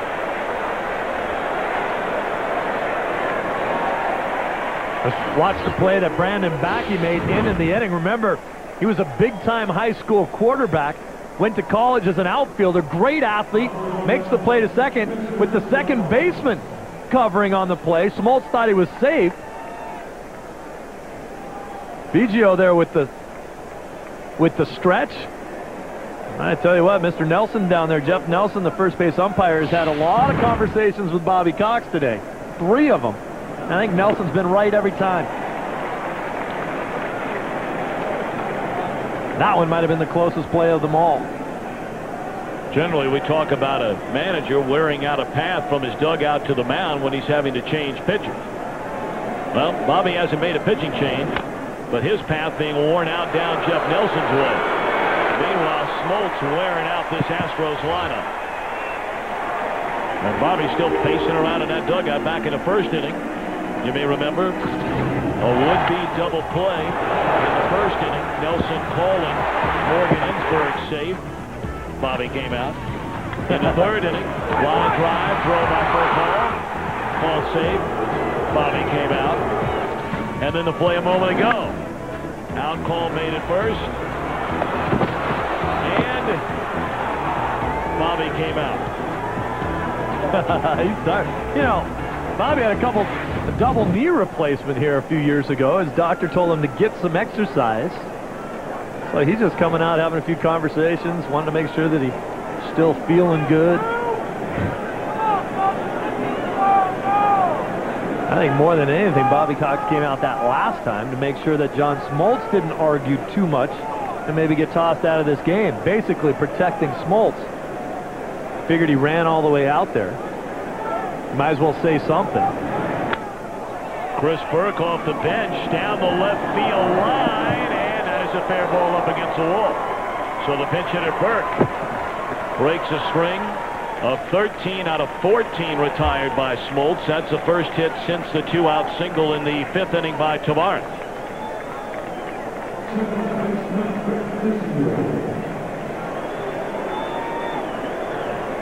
Time for our Nissan game summary. We were figuring on a dynamite pitching matchup. Smoltz has certainly held up his end of the bargain, pitching now into the 7th inning, having allowed just the 1 run in the first. Brian McCann, the big 3-run home run that put Atlanta in front, and Adam LaRoche tacked on 2 more against Clemens. Roger finished his final 2 innings, not allowing a run. But 5-1 here in the 7th. If you get ejected from a ball game these days, what is the major league fine that they give you? Do we know how much money that costs you? I'd imagine $500, something like that. Depending on how egregious the ejection is. Yeah. I mean, you know, what do you say? How frequently do you say it? How much stuff do you throw onto the field? Right. Bobby Cox has been thrown out of 114 games. That's some good cake. He is just a delight. You're not getting kicked out of this one. 0-2 on Biggio. Started 2. That's the pitch that Smoltz has struck him out twice on tonight. They appeal, and there's Jeff Nelson. He said he didn't go around. And Bobby Cox is yelling at him from the bench? Everybody's safe down Jeff Nelson's way tonight. Here's the check swing by Biggio. He's had a tough time laying off that pitch all night. He can go right back to it. 2-2 the count. I think Smoltz might throw that pitch 2 more times until he can get Biggio to swing at it. He swung at it all night long. He knows that he's having a tough time recognizing it.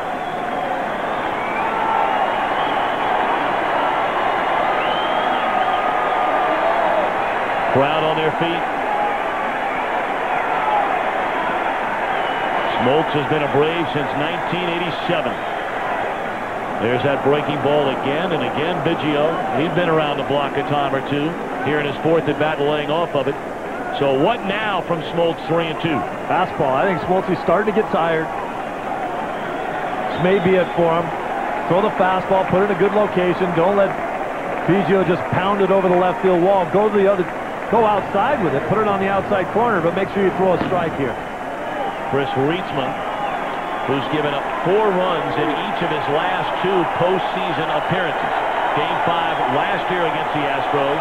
Game 1 yesterday. 3-2 pitch.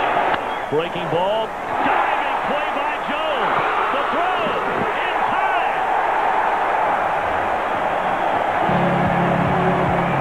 They might have a lot of youngsters, but Smoltz and Schiffer making plays and pitches here tonight.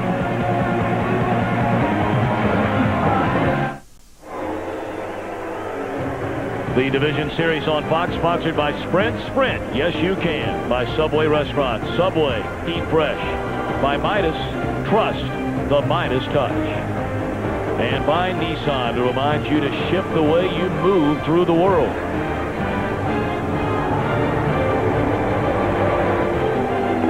John Smoltz may very well be all done for tonight, but nothing will pump you up better than anything on your way out than a great defensive play by one of your veteran players. All out dive, get up, half a step, and let it rip. Half a step.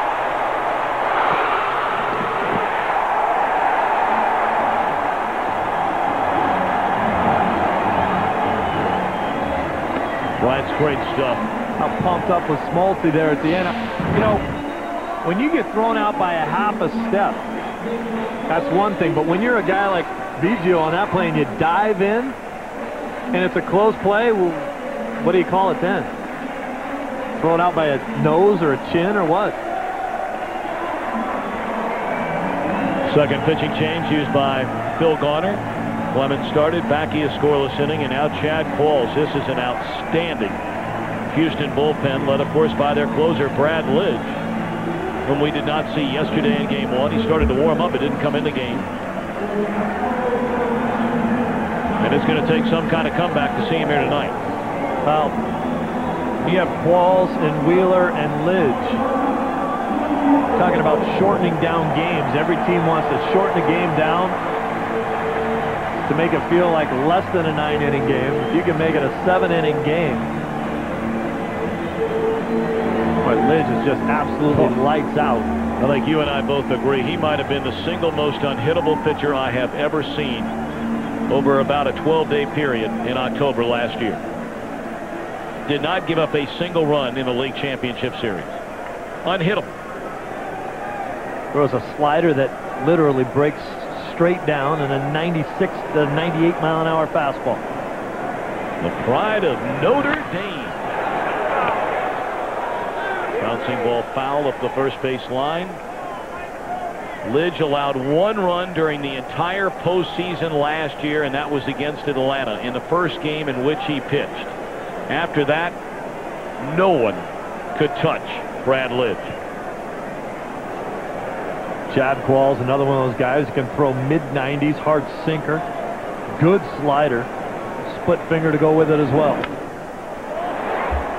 Some foul and out of play. Now, Monday night, I want to tell you about a big program coming your way on Fox.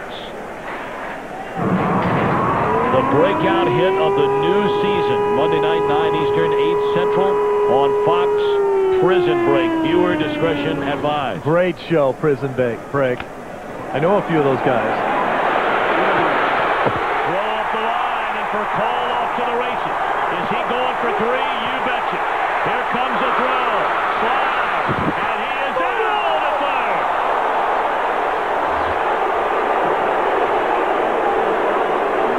What a throw by Lane from down the right field line.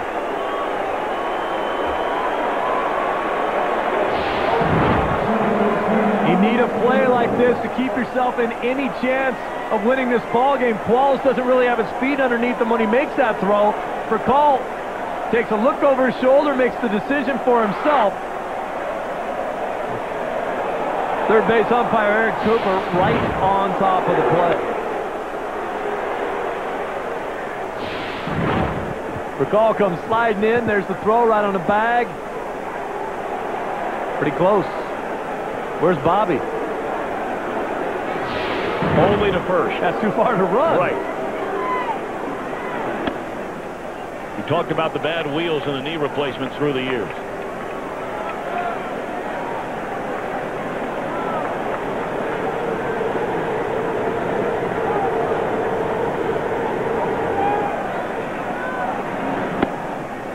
Pitch up to Marcus Giles.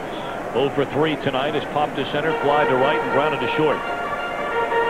Braves 6 outs away from going to Houston in a 1-1 tie in this National League Division Series. Drop down delivery there from Qualls, misses in, 3-1. Chad Qualls is 6'5", better than 250. Says everybody asked him about what kind of basketball player he was in high school. Under the glove of a diving Ensberg and into left field. Paul said, I never even played basketball in high school. I was 5'9" my junior year. Check out how fast Rafael Furcal can pick him up and put him down.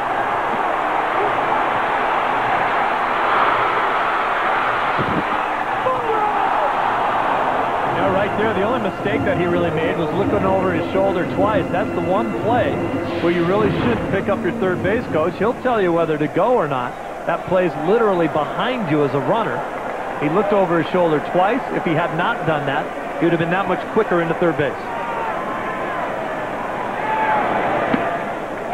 Pitch taken down low, ball 1 to Chipper Jones. Here he is taking a peek. There's one look. Twice.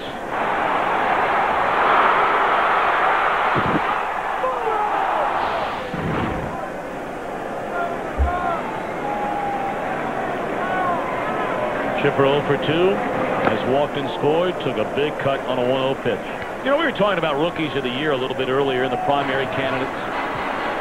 And I've often thought, Steve, I don't know if you agree. For my money, you can make a very serious argument that Chad Qualls deserves as much consideration to be rookie of the year as anybody there is in a game. 77 appearances this year. Got a little postseason experience last year. Rookie qualification still for this season. I mean, you pitch that many ball games in relief, setting up Brad Lidge, ERA at 3.2. This kid helped them win a lot of games. Well, it's the old story. When you go along with long relievers or setup men, they don't get statistics. There's no numbers. Talk about the hold these days, which kind of put a lot of stock in, but simple fact is you don't put up numbers. You can't quantify it, like Ryan Howard's 22 home runs. Tavares' 291 batting average. It's hard to get the votes. Well, there's no debate about that.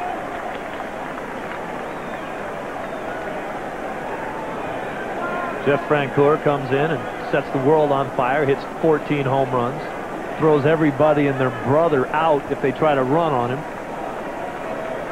Fantastic defense, hitting around 370 for the longest time when he came up. That's flashy. That's how you get consideration. Qualls just comes in, does his job, sits down, and let Lidge take all the credit.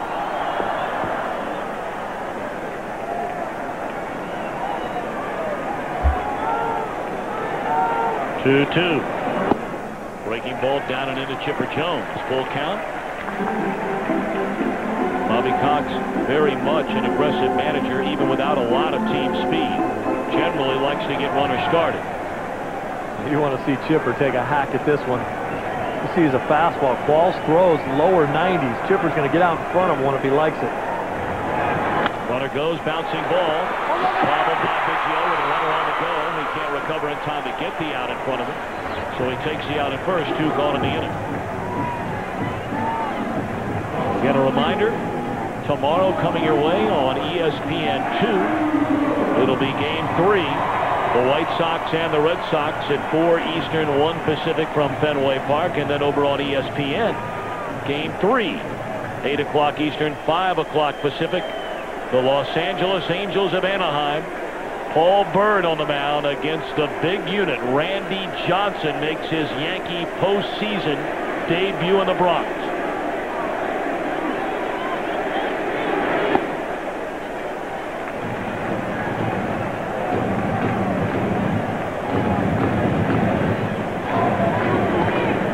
A lot of people doubting the big unit at times this year. There ain't been a whole lot of doubting going on lately. Got himself together, doesn't he? Oh. Taken outside, 2 balls and no strikes. Of course, Randy Johnson in this very ballpark last May pitched a perfect game. There was not a no-hitter or a perfect game in baseball in his 2005 season.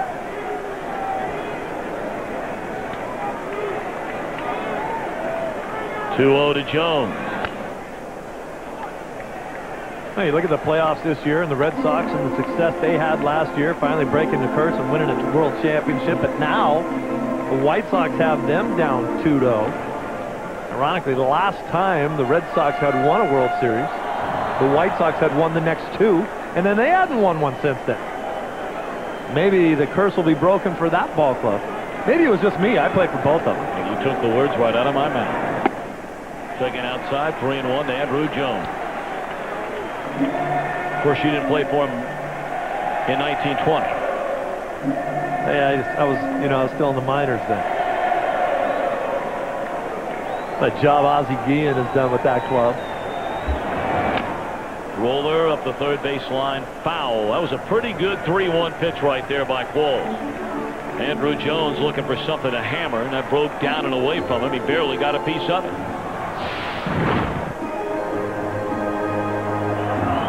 That's that late movement that we talked about with Qualls, with his slider and his sinker. And how difficult it is for modern-day hitters to try to hit a sinking fastball that's still 92, 93 miles an hour.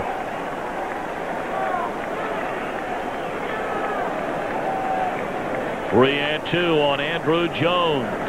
Into center field, coming on to get it. Tavares, it'll fall ahead. They're going to wave around the runner. He will score. Jones on his way to second. Throw there, safe. 6-1 Atlanta.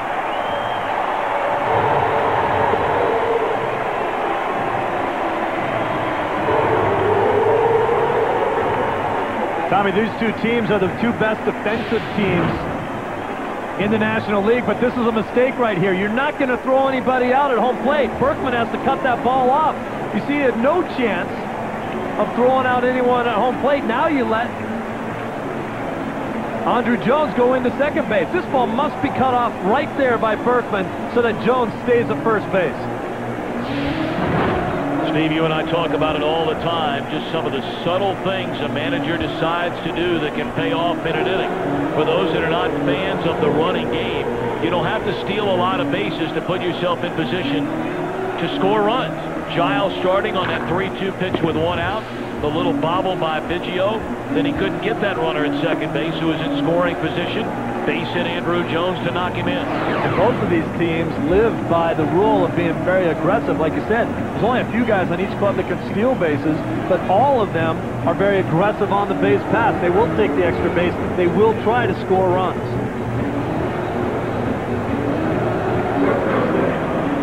Well, Bill Garner's team hit in the clutch yesterday. Tonight it's been Atlanta. 4 of 7 with runners in scoring position tonight. 2 of them came home when Adam LaRoche doubled in the third. 3 scored on the home run by McCann. And now a 6th run comes here in the 7th on a 2-out single by Andrew Jones.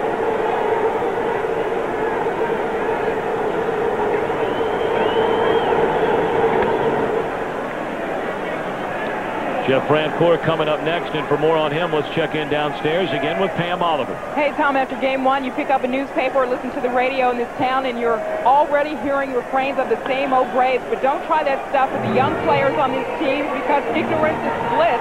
Jeff Francoeur said before the game that we weren't around when the Braves struggled to get out of the first round of the playoffs. We're not buying into that mindset. In fact, he had no trouble leaving the disappointment of game 1 firmly behind him last night. Tom, Francoeur did what a lot of young people these days often do when they want to escape. He went home and played video games for about 5 hours after he left the ballpark. Back to you. Tom.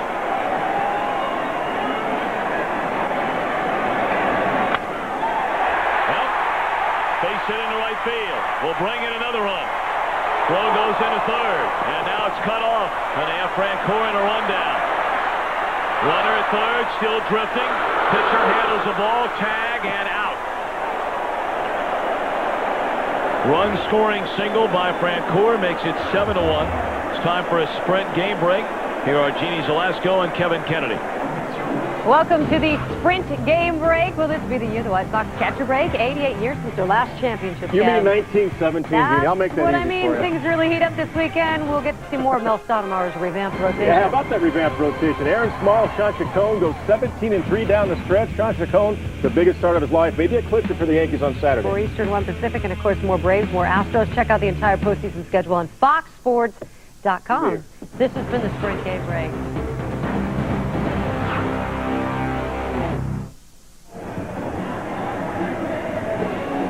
A 7-1 ball game. Atlanta leads. Well, in case you saw something come flying on the field, you're right. A ball apparently was thrown out during the middle of this rundown from a stand. Look at that. That's just wrong. Get somebody hurt. Well, they'll find out who did it. No business throwing anything on the field if you come to a ball game. Especially a baseball from the upper deck.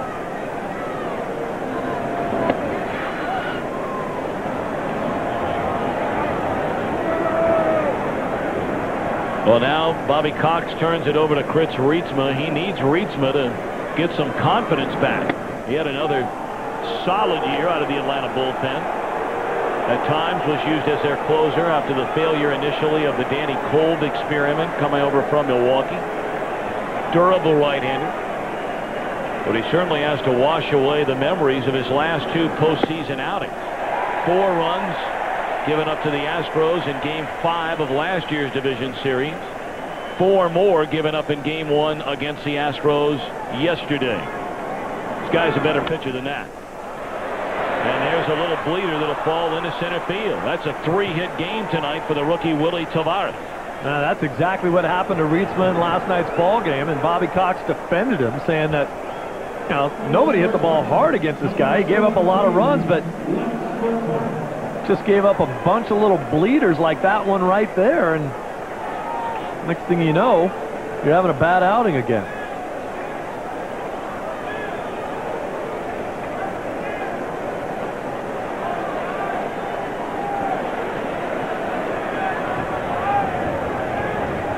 Well, apparently another object has been thrown out onto the field.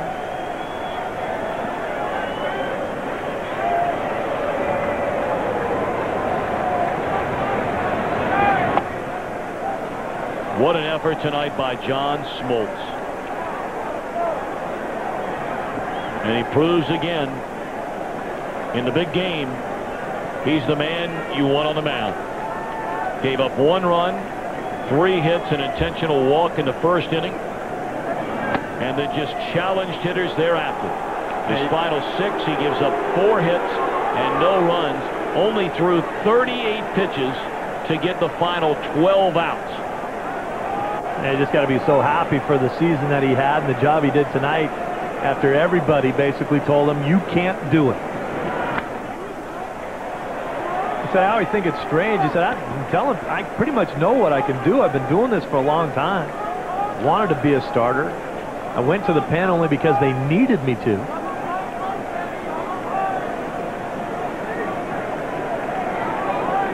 Said it was awfully strange how after he got off to a good start and was pitching well, that all those critics just sort of faded away. No one even gave him credit for being able to do the job. Swung on and fouled out of play. 2-2 on Lance Berkman. You saw Kyle Farnsworth, the Atlanta closer, came over in the trade from Detroit, beginning to get loose. Bobby Cox also said, of course, with the way that Smoltz pitched all season long, they blew 6 games for him.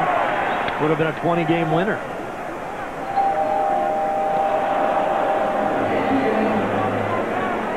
There are less than 2 handfuls of those special pitchers out there over the course of about a 10 or a 12-year run. We saw 2 of them here tonight.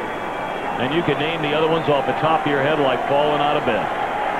Smoltz, when healthy through the years, as good as anybody. I mean, right up there with the greats. I mean, imagine, we'd be talking about a guy, had he not gone to the bullpen, that if you just average out the number of wins he had during his run as a starter, right around 15 per year. Well, you tack on 15 over basically 5 seasons. Well, now you're talking about 75 more wins, and you're looking at a guy with 250 victories in his career.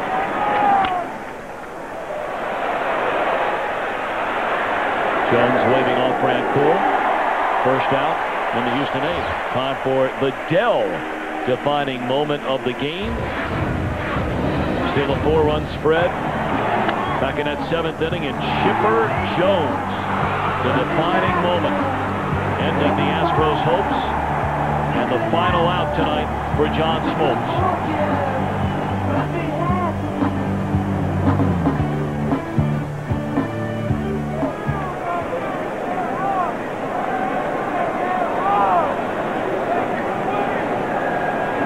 I would imagine most of the folks at Dell are rooting on the Astros tonight.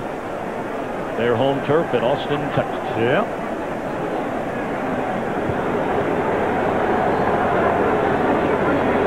Braves have really held down Morgan Ensberg in tonight's ball game after 5 RBIs in game 1.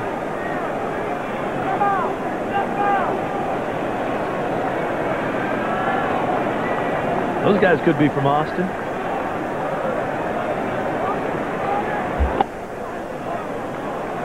They were listening to that upbeat country last night. Tonight, those songs you like to listen to. The sad ones, huh? The ones where if you play it backwards, you get everything back. You get your dog back, you get your woman back, you get all your money back. Those are the ones. And they're good. Strike to Ensberg, 2 balls and a strike.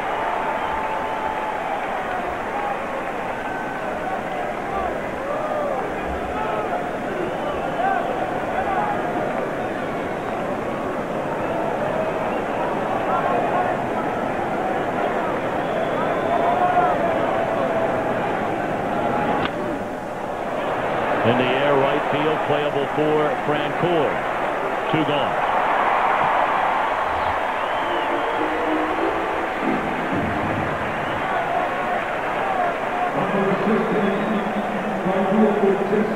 Rietzma, another one of those unfortunate guys earlier in his career, 19 years old.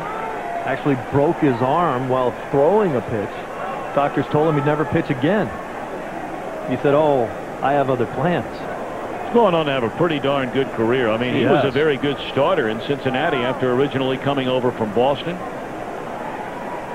In fact, if you remember, Roger Clemens, tonight's starter, Kerry Wood of the Cubs, and Randy Johnson, the only 3 pitchers to strike out 20 batters in a game. The game that Johnson did it in Phoenix. Chris Rietzma matched him pitch for pitch that night, not strikeout for strikeout. But Johnson got a no decision in that game. Rietzma was that good. Foul ball will end the inning. We go to the bottom of the 8th. All Atlanta in game 2 thus far.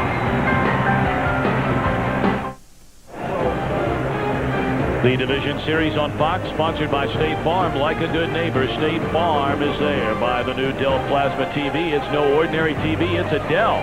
And by Chevy. Chevy and baseball, they just go together. An American revolution. Well, the aforementioned sensational closer, just out to get an inning of work in a 7-1 deficit, is right-hander Brad Lidge.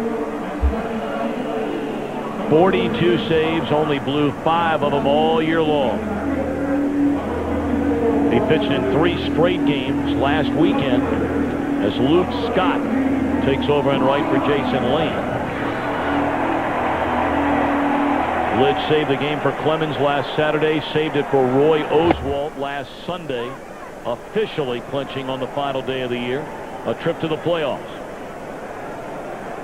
First pitch, 97 miles an hour. Langer Hans, a good night. 2 out of 3, a pair of singles to left.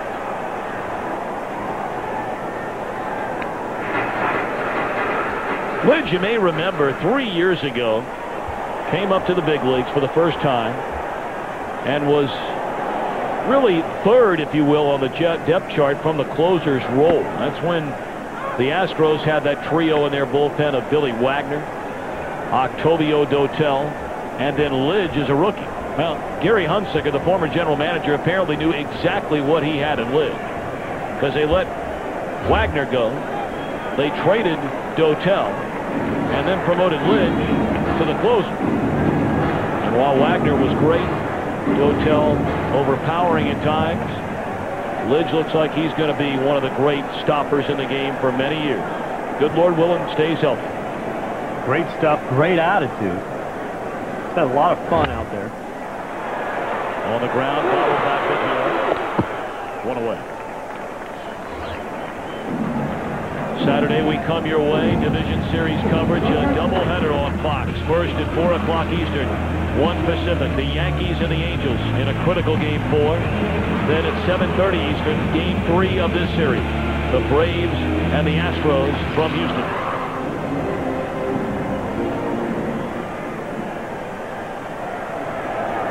Game 3 of this series will be Roy Oswalt for Houston against Jorge Sosa, who just had a dominant year for the Atlanta Braves. Began the year in the bullpen, coming over from Tampa Bay. A lot of people didn't like that trade when the Braves made it during the offseason. Sosa, very unimpressive numbers in Tampa Bay, fell out of favor with the manager there, Lou Piniella, over a couple of incidents. Went into the rotation, was taken out of the rotation, and once they saw him, they said, well, all right, we got to get him back in there. Did not lose a game on the road. Not one. 9-0, I believe, on the road. Save him for Game 3. You stroll into Houston, see what he can do there.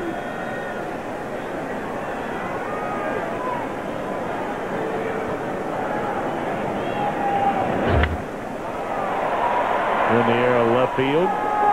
2 away.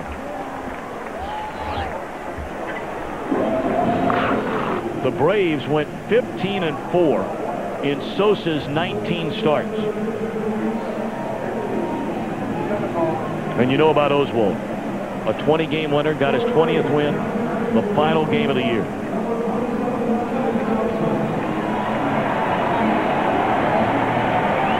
So, Steve, you will be there on Saturday night as now Kelly Johnson comes on to bat for Chris Reedsma. Yet another Braves rookie. And some will tell you of the entire group, Johnson might be the best pure hitter of the group. This is one of those guys for the Braves who just has had some really difficult streaks. Came up to the big leagues, in his first 30 at-bats had just one hit. Bobby Cox said it was the most impressive 1 for 30 he's ever seen. He went up there hacking. Just couldn't buy one. Then took another 0 for 23 later in the year. In between that time, hit .241 with 9 homers and 40 RBIs.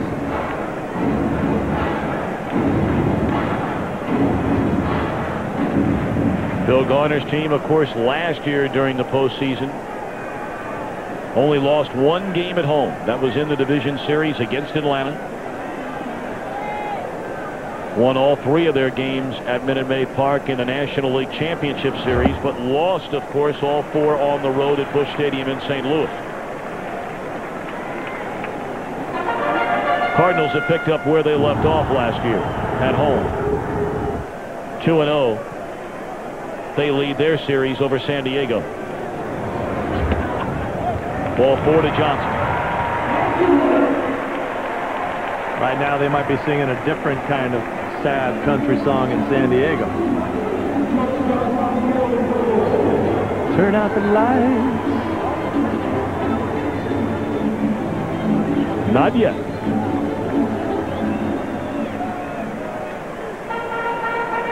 Now, we mentioned one of the reasons why Kelly Johnson wasn't playing tonight in left field. Brian Jordan making the start last night against the left-hander Pettit. Langerhans is the better defensive left fielder. Johnson, originally a shortstop, made 45 errors his first season at short, and they said, you better find a new place to play. So they're teaching him how to play in the outfield. Never been in the outfield before, so not as sure-handed out there as Jordan or Langerhans. But he can swing it.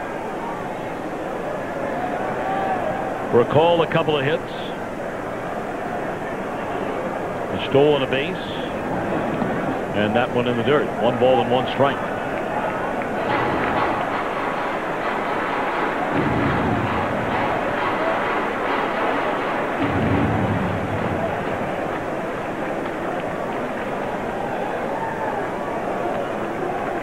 Lidge blew his last save a week ago Friday. The first time in 134 games that the Astros had lost a game after leading after 8. A lot of that had to do with that guy on the mound right there. Well, a lot of times when a closer is brought into a game where the game's not on the line, you'll see him struggle a little bit. Lidge retired the first 2 batters in the inning in a walk. Now was falling behind for a call, and apparently Farnsworth going to get an inning of work. He did not pitch in yesterday's game. 3-1.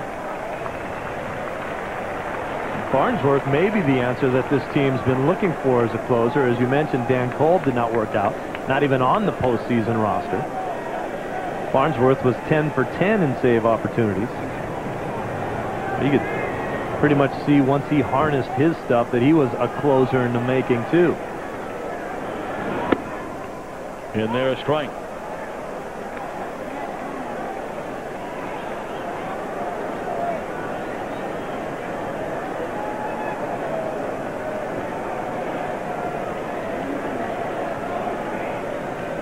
Re-and to the count on Rafael for a call. Johnson will get started over at first base.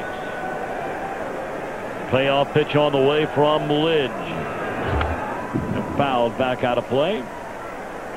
When this one got underway a little more than 2.5 hours ago, a matchup that you dream about. John Smoltz and Roger Clemens. Smoltz gave up a run, 3 hits, and a walk in the opening inning. Clemens had a 1-2-3 first. But oh, how times changed quickly thereafter. A 3-run home run by Brian McCann in the Atlanta second. 2-run double by Adam LaRoche in a third. Clemens went 5 innings, allowed 5 runs. Smoltz only allowed 4 more hits the rest of the game. 7 innings, 1 run in his first postseason start since Game 4 of the World Series in 1999. Coincidentally, a loss in that game to Roger Clemens.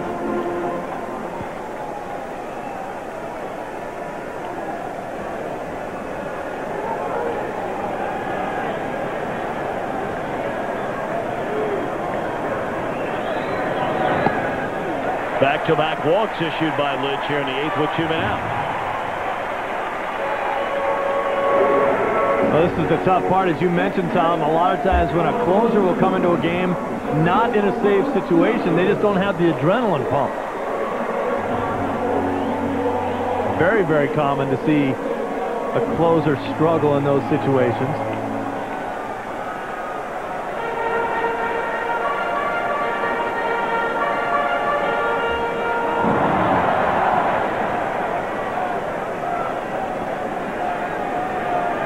Two on, 2 out. And Marcus Giles, 1 of 4, singled and scored in the 7th inning. Johnson at second for a call on at first. And a slider in there for a strike.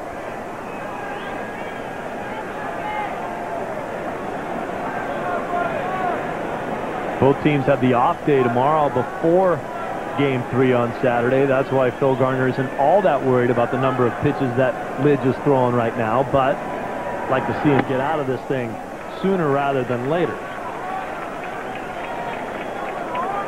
That was a problem yesterday when you bring a pitcher into a blowout game.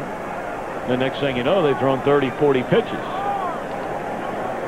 It's 24 now thrown by Lidge. 2 more balls than strikes. 1-1. Big swing and a miss at a 95-mile-per-hour fastball. Giles swings the bat like he's Dave Winfield.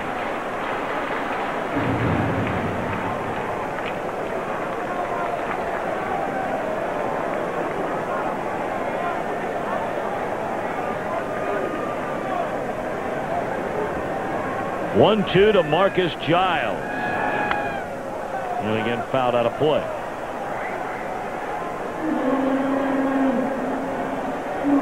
So in this series, Oswald and Sosa Game 3. Phil Garner could change his mind come Game 4. Series began, of course, yesterday afternoon. You could bring back Andy Pettitte, the Game 1 starter and winner, for Game 4. On the ground, they'll get the force out, which will end the inning. 9th inning coming up, 7-1 Atlanta.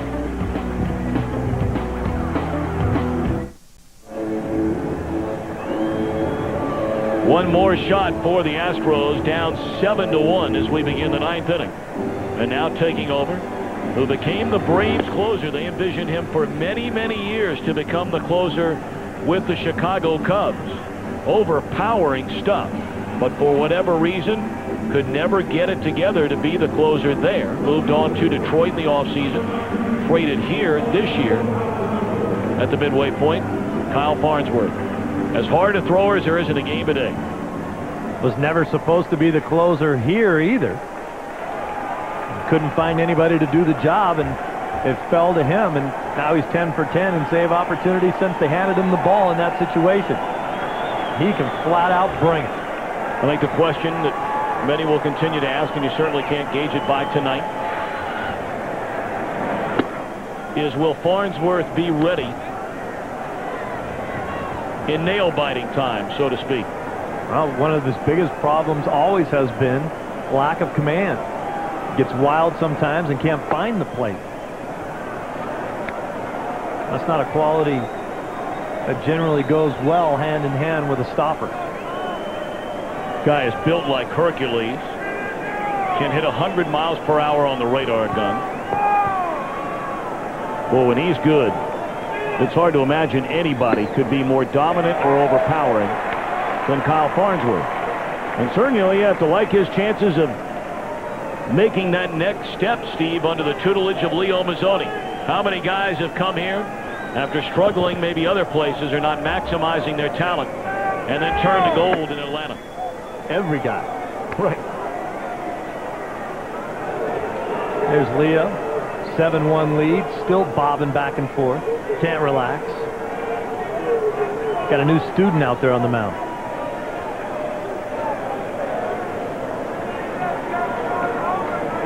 This year, the Braves had the 6th best ERA in the National League. The first time in the last 14 years under Leo Mazzoni's tutelage that they were not in the top 3 in Major League Baseball in team ERA.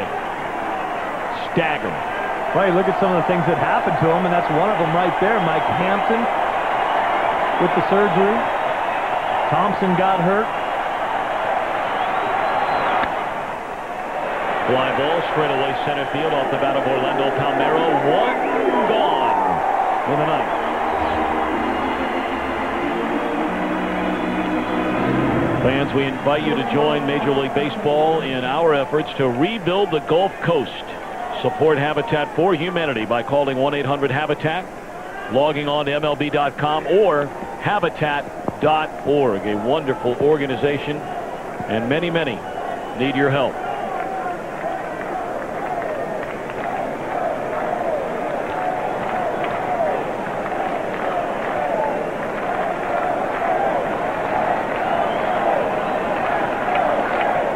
Not a steady rain, but certainly a steady mist throughout this entire day and night in Atlanta.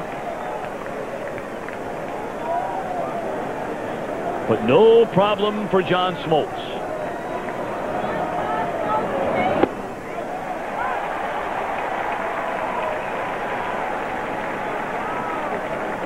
Should this series game go to a game 5, I know getting a little ahead of ourselves, but in a few minutes from now, this series should be at 1 game apiece.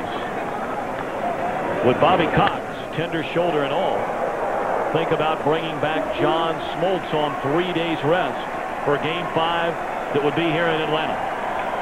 Well, that was the biggest problem with John Smoltz not throwing game 1. Bobby Cox said, I'm not so much worried about this start. I'm worried about how far he can go after this start. Especially when you talk about a Game 5 situation. If you ask Smoltz, he says absolutely yes. Short center, Andrew Jones calls off. Marcus Giles. The Astros down to their final out. Tonight's Chevrolet player of the game, 38-year-old Michigander John Smoltz. In recognition of his outstanding performance, Chevrolet will make a $1,000 contribution to the Boys and Girls Clubs of America. Chevy, an American revolution. John Smoltz waiting for this night for 6 years since his last postseason start.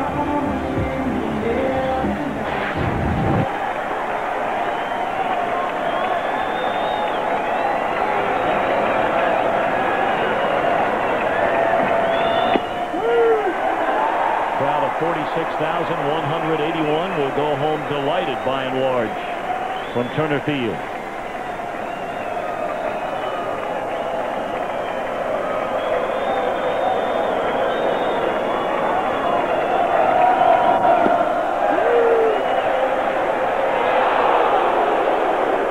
These two teams won 5 games in the division series last year, splitting the first 2 in each city. Well, the Astros coming back to Atlanta and winning game 5.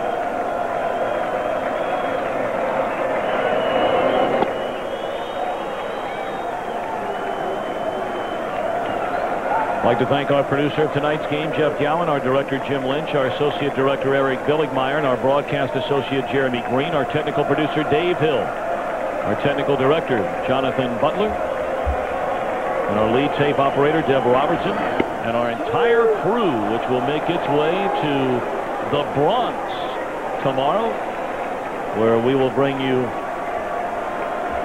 game 4 of the Yankees and the Angels at 4 o'clock Eastern, and then at 7:30, the rest of our crew will make its way to Houston. 7:30 Eastern, 6:30 Central, 4:30 Pacific. Game 3 of this series.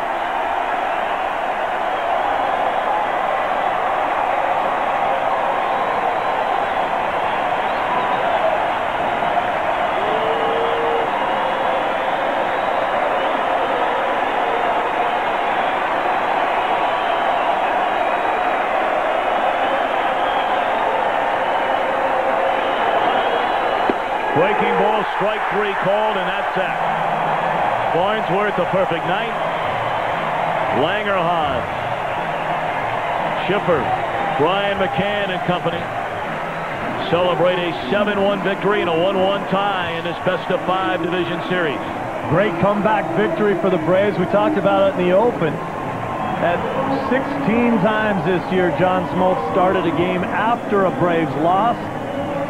The team record was 14-2, make it 15-2 for this season. It's an outstanding job by Smoltz, and that kid right there with the 3-run homer. Boy.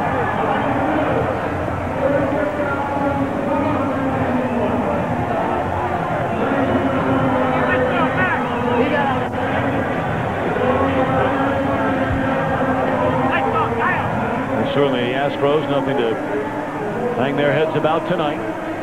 They'll be ready to roll, you know that, when they get to Minute Maid Park day after tomorrow. And let's send it downstairs and join Pam Oliver. Okay, we got congratulations, John. I'm going to go youth before beauty. Brian McCann with your first career postseason home run off of Roger Clemens, no less. That's something to tell the grandkids. It's probably the most exciting I've ever been on a baseball field. Got to pitch up in the zone, and luckily I hit it. No intimidation factor at all involved with that matchup? No, just because, I'm out here I'm going to have a good time. I'm not going to, worry what he's doing, so I had a good time. Okay, thanks, Brian. I know you had a great time, John Smoltz, tonight. Tell me about that performance. It was spectacular on a lot of fronts and badly needed by the Braves. Well, you know what? It was badly needed, and Brian McCann's been doing it all year for me, keeping me in the game. I've never seen a guy that young be able to keep calm and direct a game, and Chipper Jones, and of course the home run, everything was, I'm just glad. But what about you? So much concerned about that shoulder. It's all everybody ever talked about, but it didn't seem to bother you tonight. Well, that's a good thing. Tonight was more of a battle for me inside and just trying to concentrate going against Roger Clemens. The first inning, I knew I had too much adrenaline working. Getting through the first inning, then I was able to calm down and enjoy the game a little more. Is this the boost this team needed? Obviously with the difficulties getting out of the first round, you think this could be the thing that gets this team rolling? Yeah, there's a lot of stuff going on in this city that can get real negative, and the young guys are trying to rise up above the negativism because we've been here so long, so we're going to ride their emotion, and you know what? It's been a remarkable year, but we want to go as far as possible, and tonight was one step towards it. Wonderful. Thanks, John. Congratulations. Let's go back upstairs. Pam, thank you very much. Great to have you with us tonight. For more information on this game and for the latest information on Major League Baseball, log on to foxsports.com, powered by MSN. For Pam Oliver, Steve Lyons, and our entire crew, Tom Brenneman saying so long from Atlanta. Jeannie Zelasco and Kevin Kennedy will be along from the Fox Network Center after these messages and a little word from your local Fox station. One apiece. Game 3 day after tomorrow in Houston. See you then.